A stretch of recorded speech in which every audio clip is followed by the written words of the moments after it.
बिस्मिल्लाहिर्रहमानिर्रहीम। अस्सलाम वालेकुम दोस्तों, उम्मीद है आप सब खैर वाफियत से होंगे।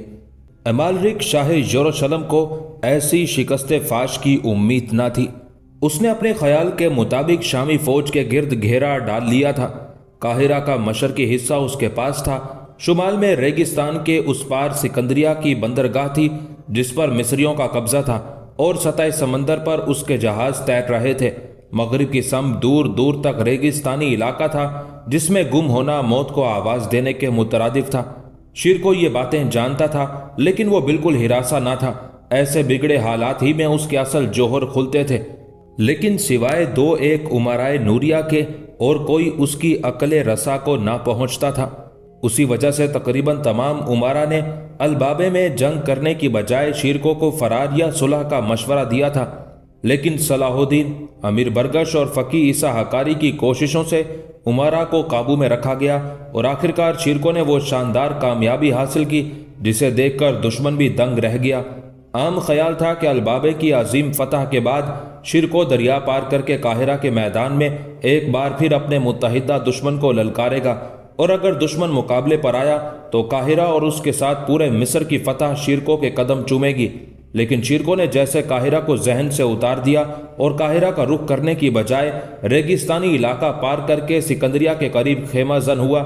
मुमकिन है कि इस दफ़ा शिरको की हिकमत अमली ये हो कि वो दुश्मन को उसके मरकज से निकालकर खुद अपने ऊपर हमलावर कराना चाहता हो ताकि दुश्मन को फौरी मदद और कुमक ना मिल सके और शिरको एक ही वार में उसका भुरकस निकाल दे।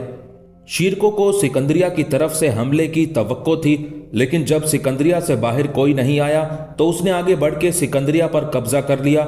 सिकंदरिया पर जिस आसानी से कब्जा हुआ उसका शिरको को ख्याल ही ना था। काहिरा के बाद सिकंदरिया ही मिस्र का दूसरा बड़ा शहर था जहां अगर दुश्मन मुकाबला करता तो उसे समंदरी रास्ते से किसी भी ईसाई मुल्क से मदद हासिल हो सकती थी। अलबाबे की जंग बड़ी सख्त थी। शिरको मजीद फतुहात से पहले लश्कर को कुछ आराम भी देना चाहता था। वो एक हफ्ता तक सिकंदरिया में बैठा हालात का अंदाजा करता रहा। सिकंदरिया पर शिरको के कब्जे के साथ ही यरूशलेम की ईसाई बहरिया ने सिकंदरिया के साहिली इलाकों को अपनी जद में ले लिया। शिरको को बहरी मदद हासिल ना थी, इसलिए उसने साहिली इलाका खाली करा लिया और ईसाइयों के साहिल पर उतरने का इंतजार करने लगा। दरअसल अलबाबे की शिकस्त ने मिस्रियों और ईसाइयों दोनों ही के हौसले पस्त कर दिए थे और शिरको उनके लिए हवा बन गया था। दरमियाना कद और भारी जिस्म के शिरको को वो वाकई जंगल का शेर समझने लगे थे और खुले मैदान में उससे मुकाबला की हिम्मत ना होती थी। इधर काहिरा में शाह अमालरिक का बचा कुचा लश्कर जमा हो गया था। मिस्रियों की ताज़ादम फौजों की मदद भी उसे हासिल हो गई थी। यरूशलेम से भी काहिरा के लिए कुमक रवाना हो चुकी थी। इसके बावजूद शाह अमालरिक काहिरा से नहीं निकल रहा था और जैसा कि पहले कहा गया है कि शिरको खुद हमलावर नहीं होना चाहता था, इसलिए उसने काहिरा में इकट्ठे होते लश्कर की तरफ से नजरें बिल्कुल ही फेर ली थी। उस सोच विचार और कश्मकश में आइंदा 2 हफ्ते और गुजर गए। शिरको अपने लश्कर के साथ सिकंदरिया में जमा बैठा था और अमालरिक शाह यरूशलेम काहिरा में धड़ाधड़ लश्कर इकट्ठा कर रहा था। मलिक शावर जो अपनी फौज के साथ अलबाबे के मैदान से भाग गया था और उसका यही भागना शिरको की फतह का शाखसाना बन गया था, वही मलिक शावर उस वक्त शाह यरूशलेम की नाक का बाल बना हुआ था। मिस्री खजाना शाह यरूशलेम के पूरे अखराजात बर्दाश्त कर रहा था। मलिक शावर ने शाह को और भी बहुत से सब्ज बाग दिखाए और वादे कर डाले थे, लेकिन शाह यरूशलेम को उसके वादों का कतई एतबार ना था। शाह ने बड़े साफ अल्फाज में कहा, वजीर आजम, आप कोई वादा ना कीजिए, इसलिए कि आपका वादा और अहदो पैमान सिर्फ वक्ती होते हैं जो हालात के साथ बदलते रहते हैं। मलिक शावर गिड़गिड़ाया, शाह मोहतरम, मैं आपसे शर्मिंदा हूं, लेकिन इस वक्त मिस्र की किस्मत आपके हाथ में है। चाहे बनाइए चाहे बिगाड़ दीजिए, लेकिन ये ख्याल रखिए कि अगर मिस्र पर शामियों का कब्जा हो गया तो फिर आप चक्की के 2 पार्टों के दरमियान होंगे। एक पार्ट दमिश्क होगा और दूसरा पार्ट काहिरा, और यरूशलेम उसके दरमियान पिस कर रह जाएगा। शाह जानता था कि मलिक शावर ठीक कह रहा है और यही बात सोचकर वो इस कदर तेजी से यरूशलेम छोड़ के मिस्र आ गया था। लेकिन उसने दिल में उस हकीकत को तस्लीम करने के बावजूद तजाहुल आरिफाना से काम लिया, वजीर आजम, तुम्हें यरूशलेम के लिए फिक्रमंद होने की जरूरत नहीं। تم نہیں جانتے کہ یروشلم کی پشت پر پورا براعظم یورپ موجود ہے۔ اگر یروشلم پر کسی وقت آنچ آ جائے تو پورا یورپ فلسطین میں اتر آئے گا۔ ہمیں تو صرف تمہاری وزارت کی فکر ہے۔ باوجود تمہاری مسلسل غلطیوں کے ہم نہیں چاہتے کہ دارالوزارت پر کسی اور کا قبضہ ہو اور تم پھر کسی دربار میں مدد حاصل کرنے کے لیے ہاتھ باندھ کے کھڑے ہو۔ اس دفعہ میرا وعدہ اور معاہدہ بالکل پکا ہوگا۔ ملک شاور نے زور دے کے کہا، آپ جس طرح چاہیں ضمانت حاصل کر سکتے ہیں، لیکن کسی طرح ان کم بختوں کو یہاں سے نکال باہر کیجیے۔ ان کے نکلنے کے بعد ہی کچھ ہو سکے گا۔ شاہ نے اسے تسلی دی، معاہدہ بھی ہوگا اور ضمانت بھی حاصل کی جائے گی۔ ضمانت ایسی ہوگی کہ تم اس سے انکار ہی نہ کر سکو گے۔ ملک شاور کو صرف یہ فکر تھی کہ کسی طرح شامی لشکر یہاں سے نکل جائے، اس لیے وہ ہر بات پر سر ہلاتا اور ہاں کرتا رہا۔ آپ جیسے فرمائیں گے ویسا ہی ہوگا شاہ محترم۔ میں آپ کی کسی شرط سے سرتابی نہ کروں گا۔ اگر آپ کو میری طرف سے اطمینان ہو گیا تو برائے کرم فوراً سکندریہ کی طرف کوچ فرمائے۔ شیرکو کے قدم سکندریہ میں نہیں جمنے چاہیے، ورنہ پھر اسے اکھاڑنا مشکل ہو جائے گا۔ امالرک چڑ گیا، ملک شاور، میں نے کئی بار کہا ہے کہ مجھے حکم دینے کی کوشش نہ کرو۔ مجھے شیرکو کے خلاف قدم اٹھانا ہے۔ وہ قدم کیا ہوگا اس سے تمہیں کوئی علاقہ نہیں۔ تم نے اپنے تصور میں شیرکو کو جس سطح پر بٹھا رکھا ہے وہ اس سے بہت بلند ہے۔ شیرکو کو البابے میں شکست نہیں دی جا سکی جب وہ بالکل کھلے میدان میں تھا۔ اب تو وہ سکندریہ پر قابض ہے اور اگر وہ قلعہ بند ہو جائے تو کئی سال تک مدافعتی جنگ جاری رکھ سکتا ہے۔ البابے کی جنگ تو میرے بزدل فوجیوں کی وجہ سے ہاتھ سے نکل گئی۔ ملک شاور نے فوراً شکست کی ذمہ داری قبول کر لی۔ شکست بہر صورت شکست ہے، شاہ نے غصے سے کہا۔ تم شکست کی ذمہ داری قبول کر کے مجھے خوش کرنا چاہتے ہو؟ وزیر اعظم تم بہت نادان ہو۔ شیرکو وہ شیر ہے جو پنجرے میں بھی شیر ہے، اور میدان اور جنگل تو اس کے اپنے ہی ٹھکانے ہیں۔ ملک شاور کے پاس کوئی جواب نہ تھا۔ وہ امالرک کو طیش بھی نہیں دلانا چاہتا تھا۔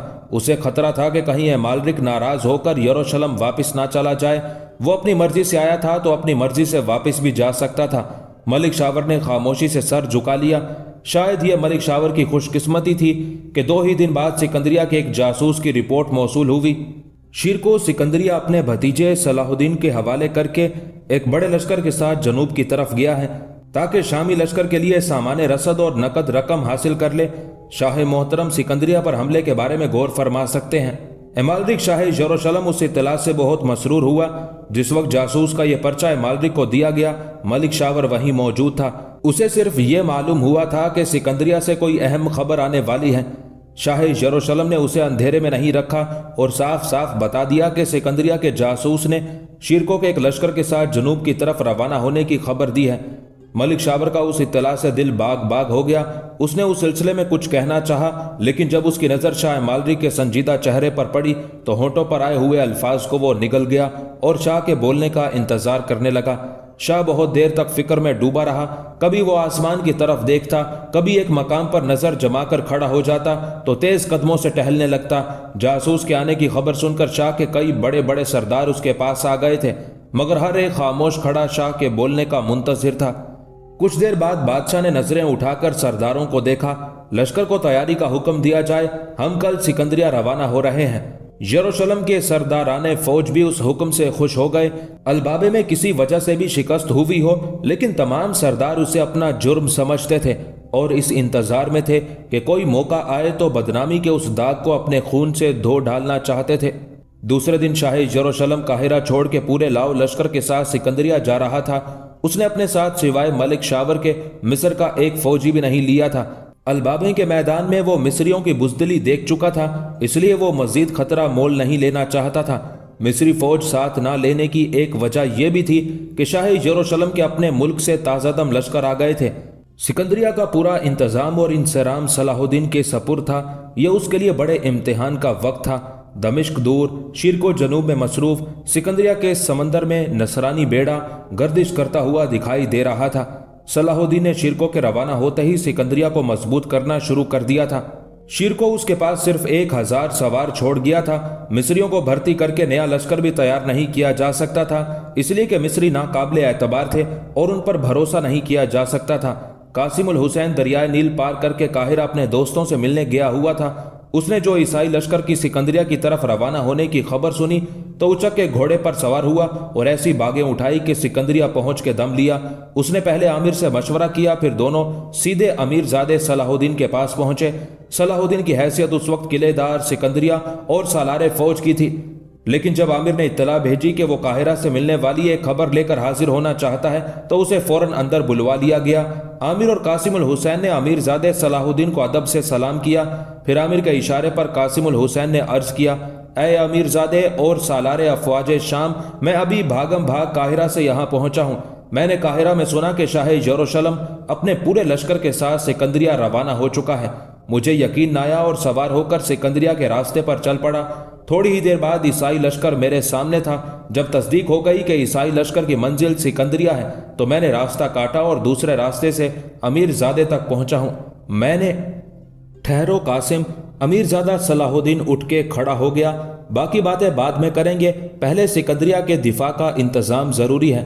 सलाहुद्दीन ने उस वक्त अपने तमाम मातहत सरदारों को बुलवाया और उन्हें हुक्म दिया कि सिकंदरिया में दाखिले के तमाम दरवाजे बंद कर दिए जाएं, बुर्जियों और फसील पर तीरंदाज मुकर्रर किए जाएं और आबादी में ऐलान किया जाए कि जालिम ईसाई सिकंदरिया पर कब्जे के लिए आ रहे हैं।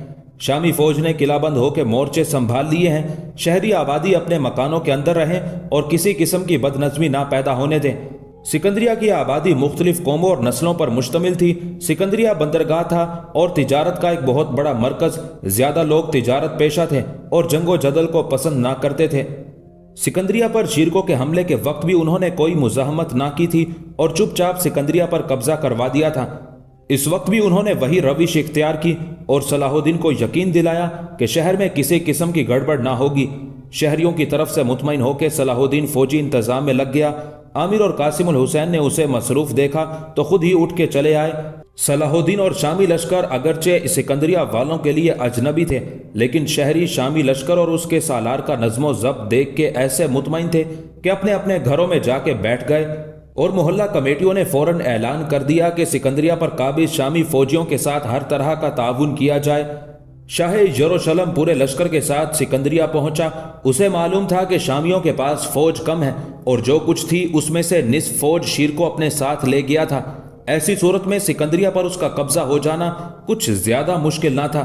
सिकंदरिया पहुंचते ही उसने सिकंदरिया का मुहासरा कर लिया। उस शहर और बंदरगाह के गिर्द तीन तरफ फसीलें और चौथी समंदर था। समंदर में नसरानियों का बेड़ा था। शाह यरूशलेम मालिक ने बहरी बेड़े को इत्तला दी कि सिकंदरिया के साहिल पर फौज उतारने की कोशिश करे।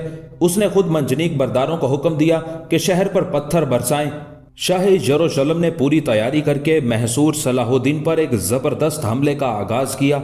जिस वक्त नसरानी बहरी बेड़े की कश्तियां जिन पर लश्करी सवार थे सिकंदरिया के साहिल की तरफ चले तो साहिल के करीब मोर्चों में छुपे हुए तीरंदाज होशियार हो गए।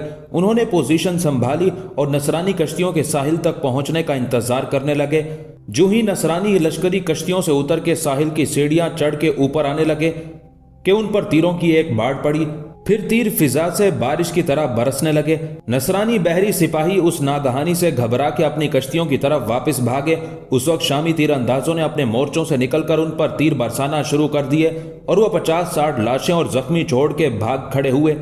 खुश्की की तरफ से हमले का भी कुछ इस तरह का इंतजाम और इंतजाम किया गया कि फौज ने मंजनीकों से जो पत्थर फेंके उनकी मार एक खास फासले तक थी। सलाहुद्दीन ने पत्थरों की जद में आने वाले इलाकों को खाली करा के वहां की आबादी को महफूज जगह पर भेज दिया। अब मंजनीकों की गरारियां चीखी और पत्थर हवा में तैरते हुए शहर में आकर गिरते, जिनसे जानी नुकसान तो बराए नाम ही होता। हाँ, इमारतों के कुंगुरे टूटने और छतें बैठने लगी। लोग खुद ही उन हमलों के आदी हो गए। वो किसी ऐसी जगह ना जाते जहां मंजनीक से पत्थर आने का इम्कान होता। सलाहुद्दीन बड़ी इस्तेकामत और पामर्दी से बहरी और बरी दोनों हमले रोक रहा था। 1, 2, 4 दिन फिर पूरा हफ्ता गुजर गया और सलाहुद्दीन की तरफ से किसी कमजोरी का इजहार ना हुआ। सिकंदरिया के शहरी पूरे खलूस से उसका साथ दे रहे थे। शाह यरूशलेम का ये ख्याल गलत हो गया कि वो 2 दिन में सिकंदरिया पर काबिज हो जाएगा। वो 2 दिन की बजाय 2 महीने गुजर गए, मगर अब तक रोज़े अव्वल था। ये जरूर था कि शहरियों में कुछ बेचैनी पैदा हो चली थी। शहरियों को ना तो जंग से सरोकार था और ना किसी की फतह और शिकस्त से दिलचस्पी थी। ताजर पेशा होने की वजह से वो जल्द से जल्द सुलह के ख्वाहिशमंद थे। सलाहुद्दीन का साथ वो सिर्फ इस वजह से दे रहे थे कि उसका रवैया शहरियों के साथ भले मानस जैसा था। जबकि वो नसरानियों के जालिमाना रवैये का कई बार तजर्बा कर चुके थे। मुहासरे को तीसरा महीना चल रहा था। शाह यरूशलेम ने एड़ी चोटी का जोर लगा दिया था, लेकिन ना तो उसके बहरी दस्ते साहिल पर उतर पाए थे और ना शहर की फसील किसी जगह से टूटी कि नसरानी शहर में दाखिल हो सकते। सलाहुद्दीन ने बड़े सब्र तहम्मुल और आला दर्जे की हिकमत अमली का मुजाहिरा किया था, लेकिन शहरी आबादी खसूसन ताजर पेशा लोग बहुत परेशान थे और हर दम ओदम मचाया करते थे। फिर सलाहुद्दीन ने एक दिन शहर के तमाम मोहल्लों के सरबराहों का इजलास बुलाया। ऐ सिकंदरिया के गयूर शहरियों, सलाहुद्दीन ने मतानत से कहा, सिकंदरिया के मुहासरे को तीसरा महीना हो रहा है। मुझे इस बात का एहसास है कि आप में से बाज लोग मुहासरे की सख्तियों से घबरा उठे हैं, लेकिन आपको भी इस अमर का एहसास होना चाहिए कि हम आपका पूरा पूरा साथ दे रहे हैं और अपनी मुख्तसर फौज और मुश्किल हालात के बावजूद हमने सिकंदरिया पर अब तक कोई आंच नहीं आने दी। लेकिन मैं देख रहा हूं कि रोज किसी न किसी मोहल्ले में जलसा होता है और हमें सुलह करने का मशवरा दिया जाता है। आप लोगों को यह बात जहन नशीं कर लेना चाहिए, शामी लश्कर किसी सूरत में ईसाइयों से सुलह नहीं करेगा और ना सिकंदरिया छोड़ के भागेगा। आपको शायद मालूम नहीं कि मुसलमान लश्कर में सुलह के इख्तियारात सिर्फ सिपह सालार को होते हैं और हमारे सिपह सालार इस वक्त यहां मौजूद नहीं। एक शख्स ने खड़े होकर दरखास्त की, मैं सिकंदरिया में मुकीम शामी लश्कर के सालार सलाहुद्दीन से तमाम अहलियान शहर की तरफ से दरखास्त करता हूं कि आप सिपह सालार को सिकंदरिया पर शाह के हमले और मुहासरे की इत्तला भिजवाएं ताकि वो जहां कहीं भी हो वापस आकर हमारी मदद करें। सलाहुद्दीन ने फौरन जवाब दिया, आपकी दरखास्त से पहले ही हमने सिपह सालार के पास कासिद रवाना कर दिए हैं और वो बहुत जल्द सिकंदरिया पहुंचने वाले हैं। दूसरे ने सवाल किया, सिपह सालार कब तक वापस आ जाएंगे? बहुत जल्द, सलाहुद्दीन ने जवाब दिया। सालार का यह जवाब नाकाफी है, हमें वो दिन तारीख मालूम होना चाहिए। उसने दूसरा सवाल कर दिया। सलाहुद्दीन चिढ़ गया, हम इतने रोज से किले में महसूर हैं, इसलिए सही दिन तारीख नहीं बताया जा सकता। बहरहाल वो बहुत जल्द पहुंचने वाले हैं। किसी तीसरे ने एक नया शोशा छोड़ा, सिकंदरिया में राशन पानी की कमी वाक़ई हो गई है। इस सिलसिले में सालार क्या कदम उठा रहे हैं? ये गलत है। सिकंदरिया में कम से कम 6 माह की रसद मौजूद है। सलाहुद्दीन को गुस्सा आ गया। मुहासरे के वक्त हमें बताया गया था कि शहर में रसद की कोई कमी नहीं। यह भी वादा किया गया था कि अगर मुहासरा 1 साल तक भी जारी रहा तो शहर वालों को कोई शिकवा ना होगा। आप लोगों को मालूम होना चाहिए कि अगर रसद की कमी की शिकायत की गई तो हम मजबूर होकर घर घर तलाशी लेंगे और किसी घर में जखीरा किया गया तो मालिक मकान को सख्त सजा दी जाएगी। एक बात का और ख्याल रहे, वो ये कि अगर अहले शहर ने हमारे साथ ताउन में किसी तरह की कमी की तो हम सिकंदरिया को नसरानी लश्कर के हवाले करके एक तरफ हो जाएंगे। उसके बाद सिकंदरिया का जो हशर होगा उसे आप लोग जानते होंगे। ईसाई लश्कर के मजालिम से कौन वाकिफ नहीं। हमारे सिकंदरिया से निकलते ही यह शहर खाको मिट्टी का ढेर बन जाएगा। यहाँ ऐसा कत्लेआम होगा जिसकी जद में बूढ़े, औरतें और बच्चे भी आ जाएंगे। अहले शहर खौफजदा हो गए। सलाहुद्दीन ने गलत नहीं कहा था। यरूशलेम का लश्कर जिस शहर पर भी कब्जा करता था उसका नक्शा बिगाड़ के रख देता था। सबसे पहले बिला तमीज और तखसीस कत्लेआम होता, उसके बाद अहले शहर का तमाम सामान लश्करी आपस में तकसीम कर लेते थे। बरखिलाफ इसके मुसलमान शामी लश्कर काहिरा, बिलबेस और अब सिकंदरिया फतह कर चुका था, लेकिन शहरी आबादी का ना तो कोई शख्स गिरफ्तार हुआ और ना कत्ल किया गया था। सलाहुद्दीन इस तरह नरमी गर्मी से वक्त गुजार रहा था। उसने खुश्की और समंदरी रास्ते से कई कासिद जनूब की तरफ भेजे थे, लेकिन उसे अब तक शिरकों का कोई पैगाम नहीं मिला था। इससे उसने यही अंदाजा लगाया था कि यरूशलेम के लश्कर ने खुश्की और समंदर पर मुहासरा सख्त कर दिया है और सलाहुद्दीन के कासिद गिरफ्तार होकर कत्ल हो जाते हैं। सलाहुद्दीन का यह ख्याल बड़ी हद तक दुरुस्त था, इसलिए कि सलाहुद्दीन के भेजे हुए पहले 4 कासिद शिरकों तक नहीं पहुंच सके थे, लेकिन बाद के तमाम कासिद उस तक पहुंचे थे और वह बड़ी तेजी से काम समेटकर काहिरा की तरफ रवाना हुआ। यह भी शिरकों की एक जंगी चाल थी। उसके पास सलाहुद्दीन का कासिद पहुंचा और गिड़गिड़ा के कहा, ऐ सिपह सालार, सिकंदरिया के सालार ने मुझे हुक्म दिया है कि मैं आपके हजूर अर्ज करूं कि यरूशलेम के नसरानी बादशाह मालरिक ने सिकंदरिया को घेर लिया है। उसका मुहासरा इस कदर सख्त है कि खुश्किया समंदर की तरफ से आमदोरफ्त तकरीबन बंद हो गई है। आपके पास 8वां कासिद रवाना किया जा रहा है ताकि आपको उस मुहासरे से आगाह करे। सिकंदरिया के साहिल पर यरूशलेम का बहरी बेड़ा गश्त कर रहा है। बेड़े के सिपाहियों ने एक मर्तबा साहिल पर उतरकर आगे बढ़ना चाहा था, लेकिन शामी तीरंदाजों ने उनकी कोशिश नाकाम बना दी। मुहासरे को 2.5 माह होने को आए हैं। शहरियों में कुछ बेचैनी पैदा हुई थी, लेकिन उन्हें नरमी गर्मी से समझा बुझाकर मानूस कर दिया गया है। जहां तक यरूशलेम के लश्कर के हमले का ताल्लुक है, उसे संभाल लिया गया है। जब तक सलाहुद्दीन और उसकी हौसलामंद फौज किले में मौजूद है, दुश्मन उस पर कब्जा तो एक तरफ रहा, फसील तक भी नहीं पहुंच सकता। आप यकीनन बहुत मसरूफ होंगे और इससे ज्यादा अहम काम अंजाम दे रहे होंगे। फिर भी मुझे यानी सालार सलाहुद्दीन को उम्मीद है कि आप अपनी पहली फुर्सत में सिकंदरिया पर तवज्जो देंगे। वो आपका इंतजार कर रहे हैं। कासिद को जहां तक याद था, उसने सलाहुद्दीन का पैगाम उसके चचा सिपह सालार अमीर असदुद्दीन शिरको को पहुंचा दिया। पैगाम से कतई जाहिर नहीं होता था कि सलाहुद्दीन परेशान या बहुत परेशान है। शिरको कुछ देर सलाहुद्दीन के पैगाम पर गौर करता रहा, फिर उसने कासिद से सवाल किया, तुम सिकंदरिया से कब चले थे और तुमने यहां तक आने का कौन सा रास्ता इख्तियार किया? कासिद शिरको के उस सवाल से घबरा गया। उसने भुलाते हुए कहा, सिपह सालार, मुझे सिकंदरिया से चले हुए तकरीबन 12 दिन हो चुके हैं। सिकंदरिया के साहिल के करीब ईसाइयों की जासूस कश्तियां आती रहती हैं और किसी दूसरी कश्ती को समंदर में घुसने नहीं देती। मैं रात के अंधेरे में बहिराए रूम में उतरा था और साहिल के साथ साथ सुबह तक तैरता रहा। फिर मैं खुश्की पर आ गया। दुश्मन की कश्तियां बहुत पीछे छूट चुकी थी।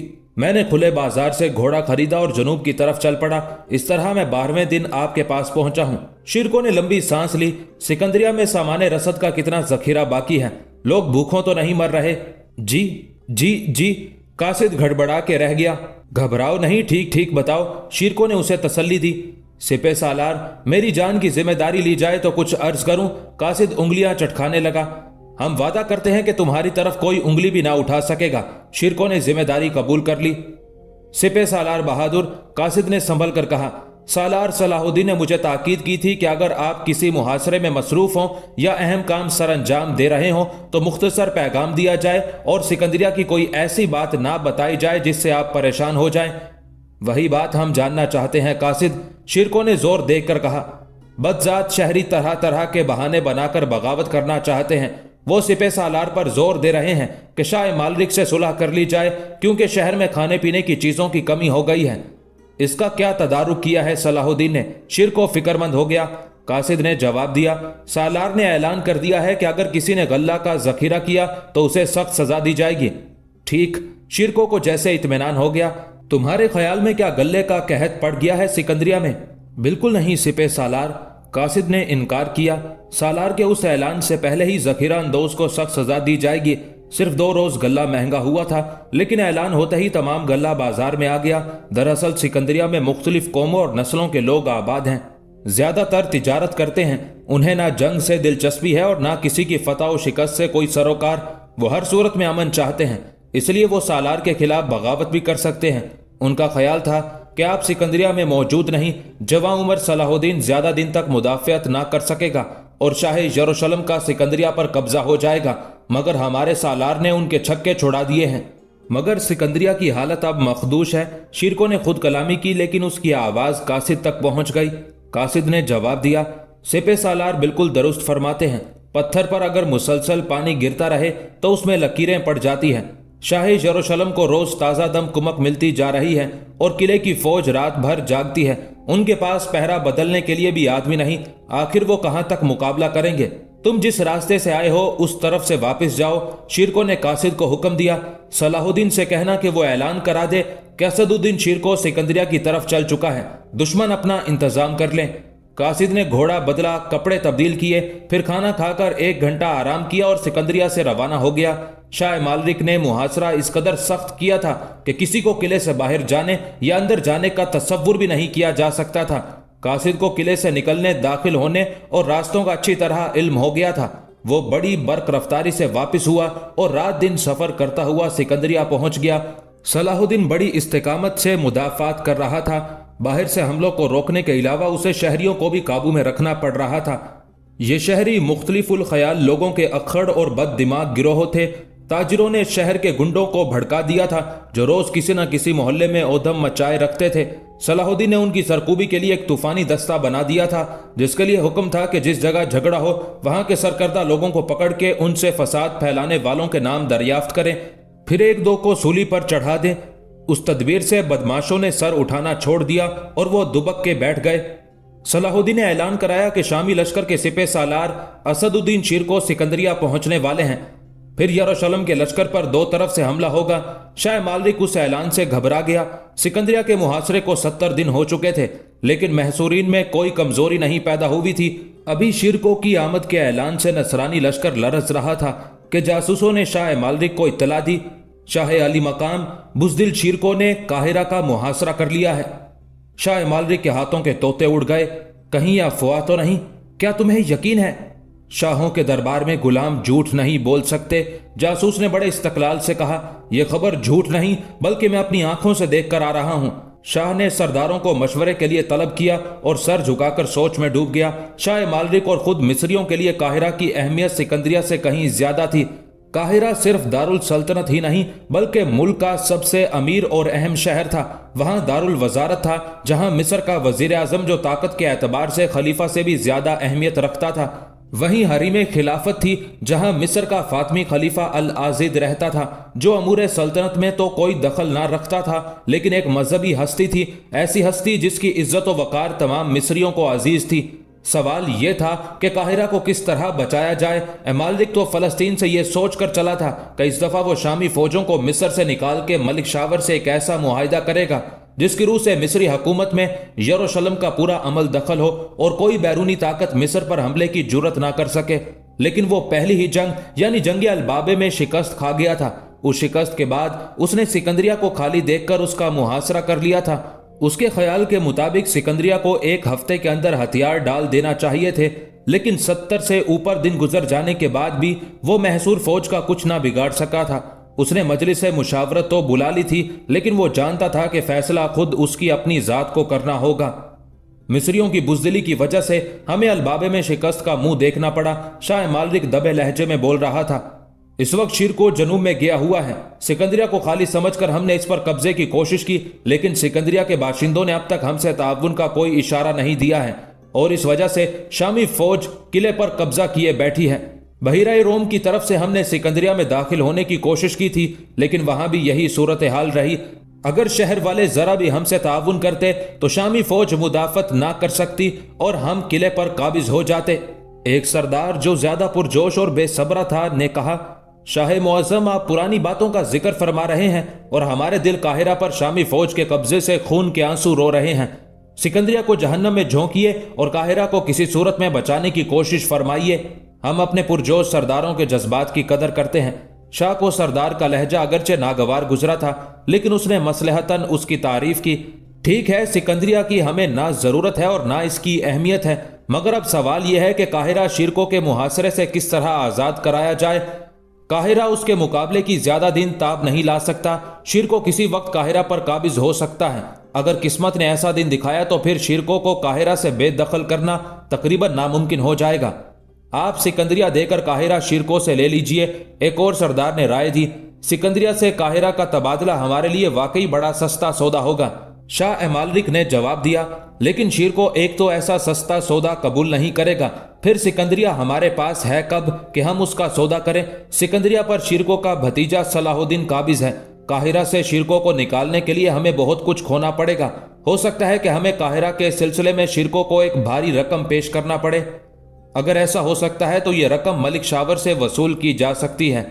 यरूशलेम के एक सरदार ने तायद की, मलिक शावर इस वक्त काहिरा में महसूर है, वो हर कीमत पर अपनी गुलू खलासी पर आमादा हो जाएगा।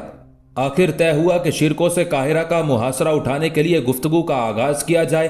पेशबंदी के तौर पर शाह मालिक ने सिकंदरिया का मुहासरा उठा लिया और वहां से बहुत पीछे हटाया। फिर एक अमन वफ्द शिरको के पास गुफ्तगू के लिए भेजा गया। ये सब कुछ तो हुआ, लेकिन शाह मालिक से किसी ने यह नहीं पूछा कि शिरको से गुफ्तगू की क्या जरूरत है। उसने तुम्हें अलबाबे में शिकस्त दी है तो आगे बढ़कर उस पर काहिरा में हमला करो। उसने काहिरा का मुहासरा किया है। जब जंग शुरू होगी तो मिस्री फौज किले से निकलकर तुम्हारी मदद करेगी। लेकिन अलबाबे की शिकस्त ने शाह मालिक को इस कदर बददिल कर दिया था کہ وہ مزید کسی جنگ کے لیے تیار نہ تھا اور چاہتا تھا کہ شیرکو سے صلح ہو جائے تو اس کی عزت بچ جائے گی۔ سکندریہ سے وہ پہلے ہی نا امید ہو چکا تھا اور محاصرہ اٹھانے کے بہانے ڈھونڈ رہا تھا۔ شیرکو نے جس مقصد کے لیے قاہرہ کا محاصرہ کیا تھا وہ تو اپنے آپ ہی پورا ہو گیا تھا۔ امالرک کو سکندریہ چھوڑنے کا مشورہ دیا۔ شاہ امالرک نے جو سفارت شیرکو کے پاس بھیجی تھی اس میں مصر کے 2 مقتدر ہستیوں کو شامل کیا گیا تھا۔ ہمسفری آف ٹورون اس سفارت کا ناظم اعلیٰ تھا۔ سفارت سفید پھریدیں اڑاتی آئی تھی، اس لیے اسے احترام سے شیرکو کے خیمے میں پہنچایا گیا۔ شیرکو فرش خاکی پر بڑے اطمینان سے آلتی پالتی مارے بیٹھا تھا۔ اسی حالت میں اس کے سردار دائیں بائیں براجمان تھے۔ ہمسفری خیمے میں داخل ہوا، اس نے شیرکو کو سلام کیا۔ شیرکو کا قد اگرچہ زیادہ لمبا نہ تھا لیکن اپنے مضبوط ہاتھ پیر اور چوڑے سینے کی وجہ سے وہ تمام سرداروں میں ممتاز نظر آتا تھا۔ شیرکو نے ہمسفری کو اپنے سامنے ہی بیٹھنے کا اشارہ کیا۔ ہمسفری نے دیکھا کہ زمین پر کوئی فرش نہیں ہے اور خود شیرکو جو کہ شامی لشکر کا سپہ سالار ہے وہ بھی زمین پر بیٹھا ہے، اس لیے ہمسفری آف ٹورون اشارہ پاتے ہی بڑی بے تکلفی سے فرش خاکی پر بیٹھ گیا۔ بہت خوب، شیرکو نے متانت سے اعتراف کیا۔ نصرانی سردار نے فرش خاکی پر بیٹھ کے شامی سپہ سالار کی عزت افزائی کی ہے۔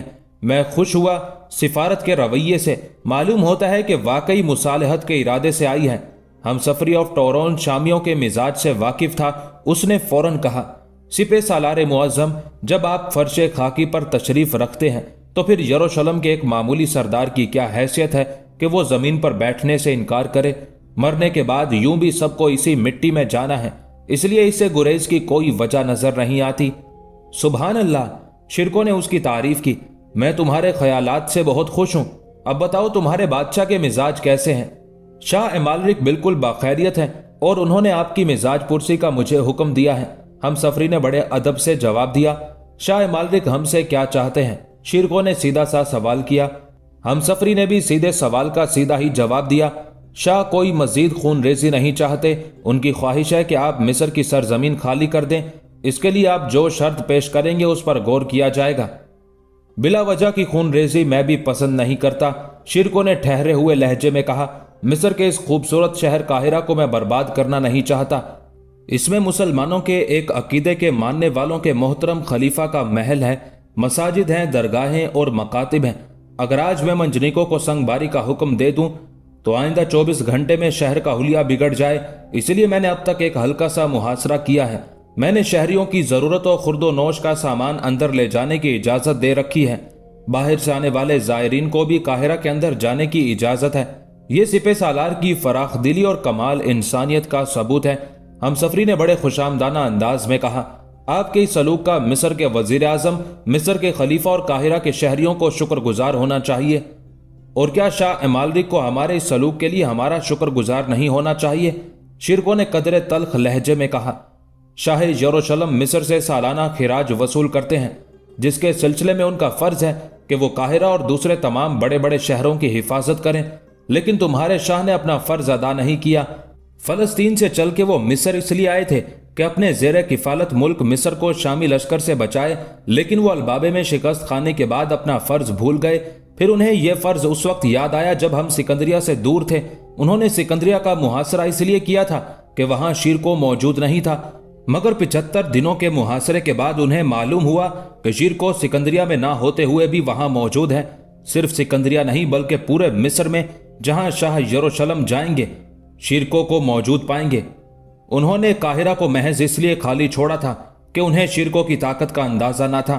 وہ سکندریہ کو فتح کر کے یہ دکھانا چاہتے تھے کہ مصر میں ان کے اقتدار کا طوطی بولتا ہے، مگر وہ انجام سے بے خبر تھے۔ ہمسفری آف ٹورون نے دیکھا کہ شیرکو طیش میں آ گیا، اس لیے اس نے فوراً جواب دینے کی بجائے ذرا توقف کیا۔ جب اس نے محسوس کیا کہ شیرکو کا مزاج ٹھنڈا ہو چکا ہے تو اس نے کہا، سپہ سالار اعظم، ہمارے شاہ نے سکندریہ کا محاصرہ اٹھا کے صلح کی ابتدا کر دی ہے، انہیں امید ہے کہ آپ بھی اس جذبے کا اظہار فرمائیں گے۔ سردار، تمہارا نام کیا ہے؟ شیرکو نے ایک دم سوال کیا۔ مجھے ہمسفری آف ٹورون کہتے ہیں سپہ سالار معظم، ہمسفری نے انکسار کا اظہار کیا۔ سردار ہمسفری، تمہارے شاہ کو خواہش ہے کہ قاہرہ کا محاصرہ ختم کر کے دمشق واپس چلے جائیں، لیکن کیوں؟ ہمارے اتنے طویل سفر کا مقصد تو پورا ہی نہیں ہوا، پھر ہم کیوں واپس جائیں؟ آپ کے آنے کا مقصد کیا تھا سپہ سالار؟ ہمسفری نے ادب سے دریافت کیا۔ शिरको ने बेदिली से जवाब दिया, मुझे मलिक शावर पर बहुत गुस्सा था। मैं उसे सजा देना चाहता था, लेकिन वो मुकाबले पर आया ही नहीं। उसने हमसे मिस्र की कुल आमदनी का तीसरा हिस्सा देने का वादा किया था। उससे हम दस्तबरदार होने के लिए तैयार नहीं। सिपह सालार हम सफरी ने हिम्मत करके कहा, आपको यकीनन तावाने जंग मिलना चाहिए। आप फरमाइए, मिस्र खाली करने के लिए आपको किस कदर तावान अदा किया जाए। हम सफरी शिरको ने कहा, हम अपनी मर्जी का तावान खुद भी हासिल कर सकते हैं। जहां तक मिस्र से वापसी का सवाल है, इस पर हम सिर्फ उस वक्त तैयार होंगे जब शाह यरूशलेम का पूरा नसरानी लश्कर मिस्र खाली करेगा। मिस्र को नसरानियों के रहमो करम पर छोड़ के हम वापस नहीं जा सकते। हम सफरी ने वजाहत की, सिपह सालार मोहतरम, मिस्र खाली करने का मतलब यही है कि शामी लश्कर और यरूशलेम का लश्कर दोनों बैक वक्त मिस्र का इलाका छोड़ेंगे। इस ख्याल पर गौर किया जा सकता है। हम सफरी शिरको ने उसकी तायद की, लेकिन इसके लिए शाह एमालरिक की मंजूरी इंतहाई जरूरी है। मैं हम सफरी ऑफ टोरोन शाह एमालरिक की जबान से बोल रहा हूं और ऐलान करता हूं कि यरूशलेम के लश्कर का एक सिपाही भी मिस्र की जमीन पर दिखाई नहीं देगा, बशर्ते के शामी लश्कर दमिश्क वापसी का ऐलान करे। मैं हम सफरी की बात का एतबार करता हूं। सिपह सालार ने तस्लीम कर लिया। अब सिर्फ तावान की रकम का तायुन और कैदियों के तबादले का मसला बाकी रह गया। हम सफरी ने बात आगे बढ़ाते हुए कहा, सिपह सालार आप रकम का तायुन फरमाइए। 1,00,000 दिनारे सुर्ख, शिरको ने बेतकल्लुफ कह दिया। हम सफरी दरख्वास्त करता है कि इस रकम में कमी की जाए। हम सफरी ने सौदे की बातचीत शुरू की। वाज़ेह रहे कि दिनारे सुर्ख से मुराद तिलाई दिनार थे जो सोने के सिक्के हैं। हम सफरी सिपह सालार ने मतानत से जवाब दिया, मुझे इल्म था कि तुम रकम से कमी की दरख्वास्त करोगे। यकीन करो कि मैंने रकम का तायुन करते वक्त तुम्हारी दरख्वास्त का पहले ख्याल रखा था। शाह यरूशलेम के लिए 1,00,000 तिलाई सिक्के कुछ वक़्त नहीं रखते। खैर, ये ऐसी बात नहीं जिसके लिए तकरार की जाए। मैं शाह को किसी न किसी तरह रजामंद कर ही लूंगा। हम सफरी का चेहरा खुशी से चमक उठा। मेरा ख्याल है कि सुलह की शराइत हो गई हैं। मैं सिपह सालार को 1,00,000 दरहम बतौर तवाने जंग दिलाने की कोशिश करूंगा। दोनों लश्कर अपने अपने मुस्तकर की तरफ रवाना हो जाएंगे, इसलिए पहले तमाम कैदियों का तबादला हो जाएगा। आप मिस्र और यरूशलेम के लश्कर के तमाम कैदियों को वापस कर दें। यही अमल शाह यरूशलेम दोहराएंगे, बल्कि बैक वक्त कैदी भी रिहा किए जाएंगे। रिहाई के वक्त कैदियों की तादाद से कोई बहस ना होगी। जितने कैदी आपके पास हैं आप रिहा कर देंगे, और जिस तादाद में शाह के पास कैदी हैं वो फौरन रिहा फरमाएंगे। इसके बाद शाह यरूशलेम के लश्कर वापस होंगे। आप काहिरा का मुहासरा छोड़ देंगे और अपने भतीजे सलाहुद्दीन को हुक्म देंगे कि वो सिकंदरिया छोड़ के आपके पास वापस आ जाएंगे। शिरको कुछ फिक्रमंद हो गया। उसने कहा, हम सफरी, मेरे ख्याल में सिकंदरिया का नाम इस सुलहनामे के सिलसिले में किसी वक्त नहीं आया। मोहतरम सिपह सालार, हम सफरी अदब से बोला, मैंने काहिरा का जिम्मा लिया है, इसलिए आप उसका मुहासरा किए हुए हैं, लेकिन सिकंदरिया का मुहासरा हमने खत्म कर दिया है। इसलिए सिकंदरिया भी मिस्र के और दूसरे शहरों की मानिंद है, उसकी तखसीस नहीं की जा सकती। आप मुल्क मिस्र के हर खित्ते बल्कि चप्पे चप्पे को मिस्रियों के सवाबदीद पर छोड़ देंगे। शायद मैंने वजाहत कर दी, आप इसलिए मुतमईन हो गए होंगे। सुलह के उस मुआहदे की शराइत से जाहिर होता है कि शाह मालरिक की यह ख्वाहिश थी कि शिरको को मिस्र से हर शर्त पर बेदखल कर दिया जाए। ईसाई मौर्रिखों ने शाह मालरिक की तरफ से 1,00,000 दिनार बतौर तावान शिरको को अदा करने का जिक्र अपनी तारीख में एक सिरे से गायब कर दिया। दूसरी तरफ अरब मौर्रिखों ने उस तावान पर बहुत बगले बजाई हैं। उनके ख्याल में यह शिरको की फतह और शाह मालरिक की शिकस्त के मुतरादिफ है। लेकिन जो कुछ तय पाया उससे यह बात साफ जाहिर होती है कि दोनों फरीक सुलह पर आमादा थे। अगर शाह मालरिक अलबाबे की गैर मुतवक्के शिकस्त से दिल बर्दाश्ता हो गया था और अब दूसरी मर्तबा शिरको के मुकाबले से कतरा रहा था, उसका हल सिवाय इसके और कुछ ना था कि फौरन सुलह कर ली जाए ताकि शिरको वापस चला जाए। शाह मालरिक के मिस्र छोड़ने की शर्त बिल्कुल गलत थी और शिरको ने यह शर्त भी दिल को तसल्ली देने के लिए रखी थी। उसे सुल्तान दमिश्क ने हजारों मील दूर सिर्फ इसलिए तो नहीं भेजा था कि वो अपने लश्कर के सवारों को सफर, आंधी तूफान और जंग अलबाबे में जाया करके 1,00,000 जुर्माना वसूल करके वापस आ जाए। बाहर सूरत शिरको दूसरी मर्तबा भी उस मकसद को हासिल ना कर सका जिसका तसव्वुर सुल्तान नूरुद्दीन जंगी या उसके उमरा के दिलो दिमाग में था। हम सफरी ऑफ टोरोन सुलह की खुशखबरी लेकर नसरानी खेमागाह में वापस गया। यरूशलेम और उसके लश्कर में जान सी पड़ गई। नसरानी लश्कर शिरको के सामने नहीं जाना चाहता था, गो के उस गुरेज का मुजाहिरा नहीं हुआ था, लेकिन एक अच्छा सालार लश्कर अपने लश्करियों के दिल में अच्छी तरह झांक सकता है। नसरानियों के लश्कर का सिपह सालार खुद शाह मालरिक था। उसने महसूस कर लिया था कि शिरकों से मुकाबला करना शिकस्त के मुतरादिफ है, इसलिए उसने हमसफरी को सुलह के मुआहिदे का नाजिम बनाकर भेजा था और हमसफरी ने अपनी चर्ब जबानी या शिरकों के अपने लश्कर के हालात के तहत मुआहिदा कर लिया था।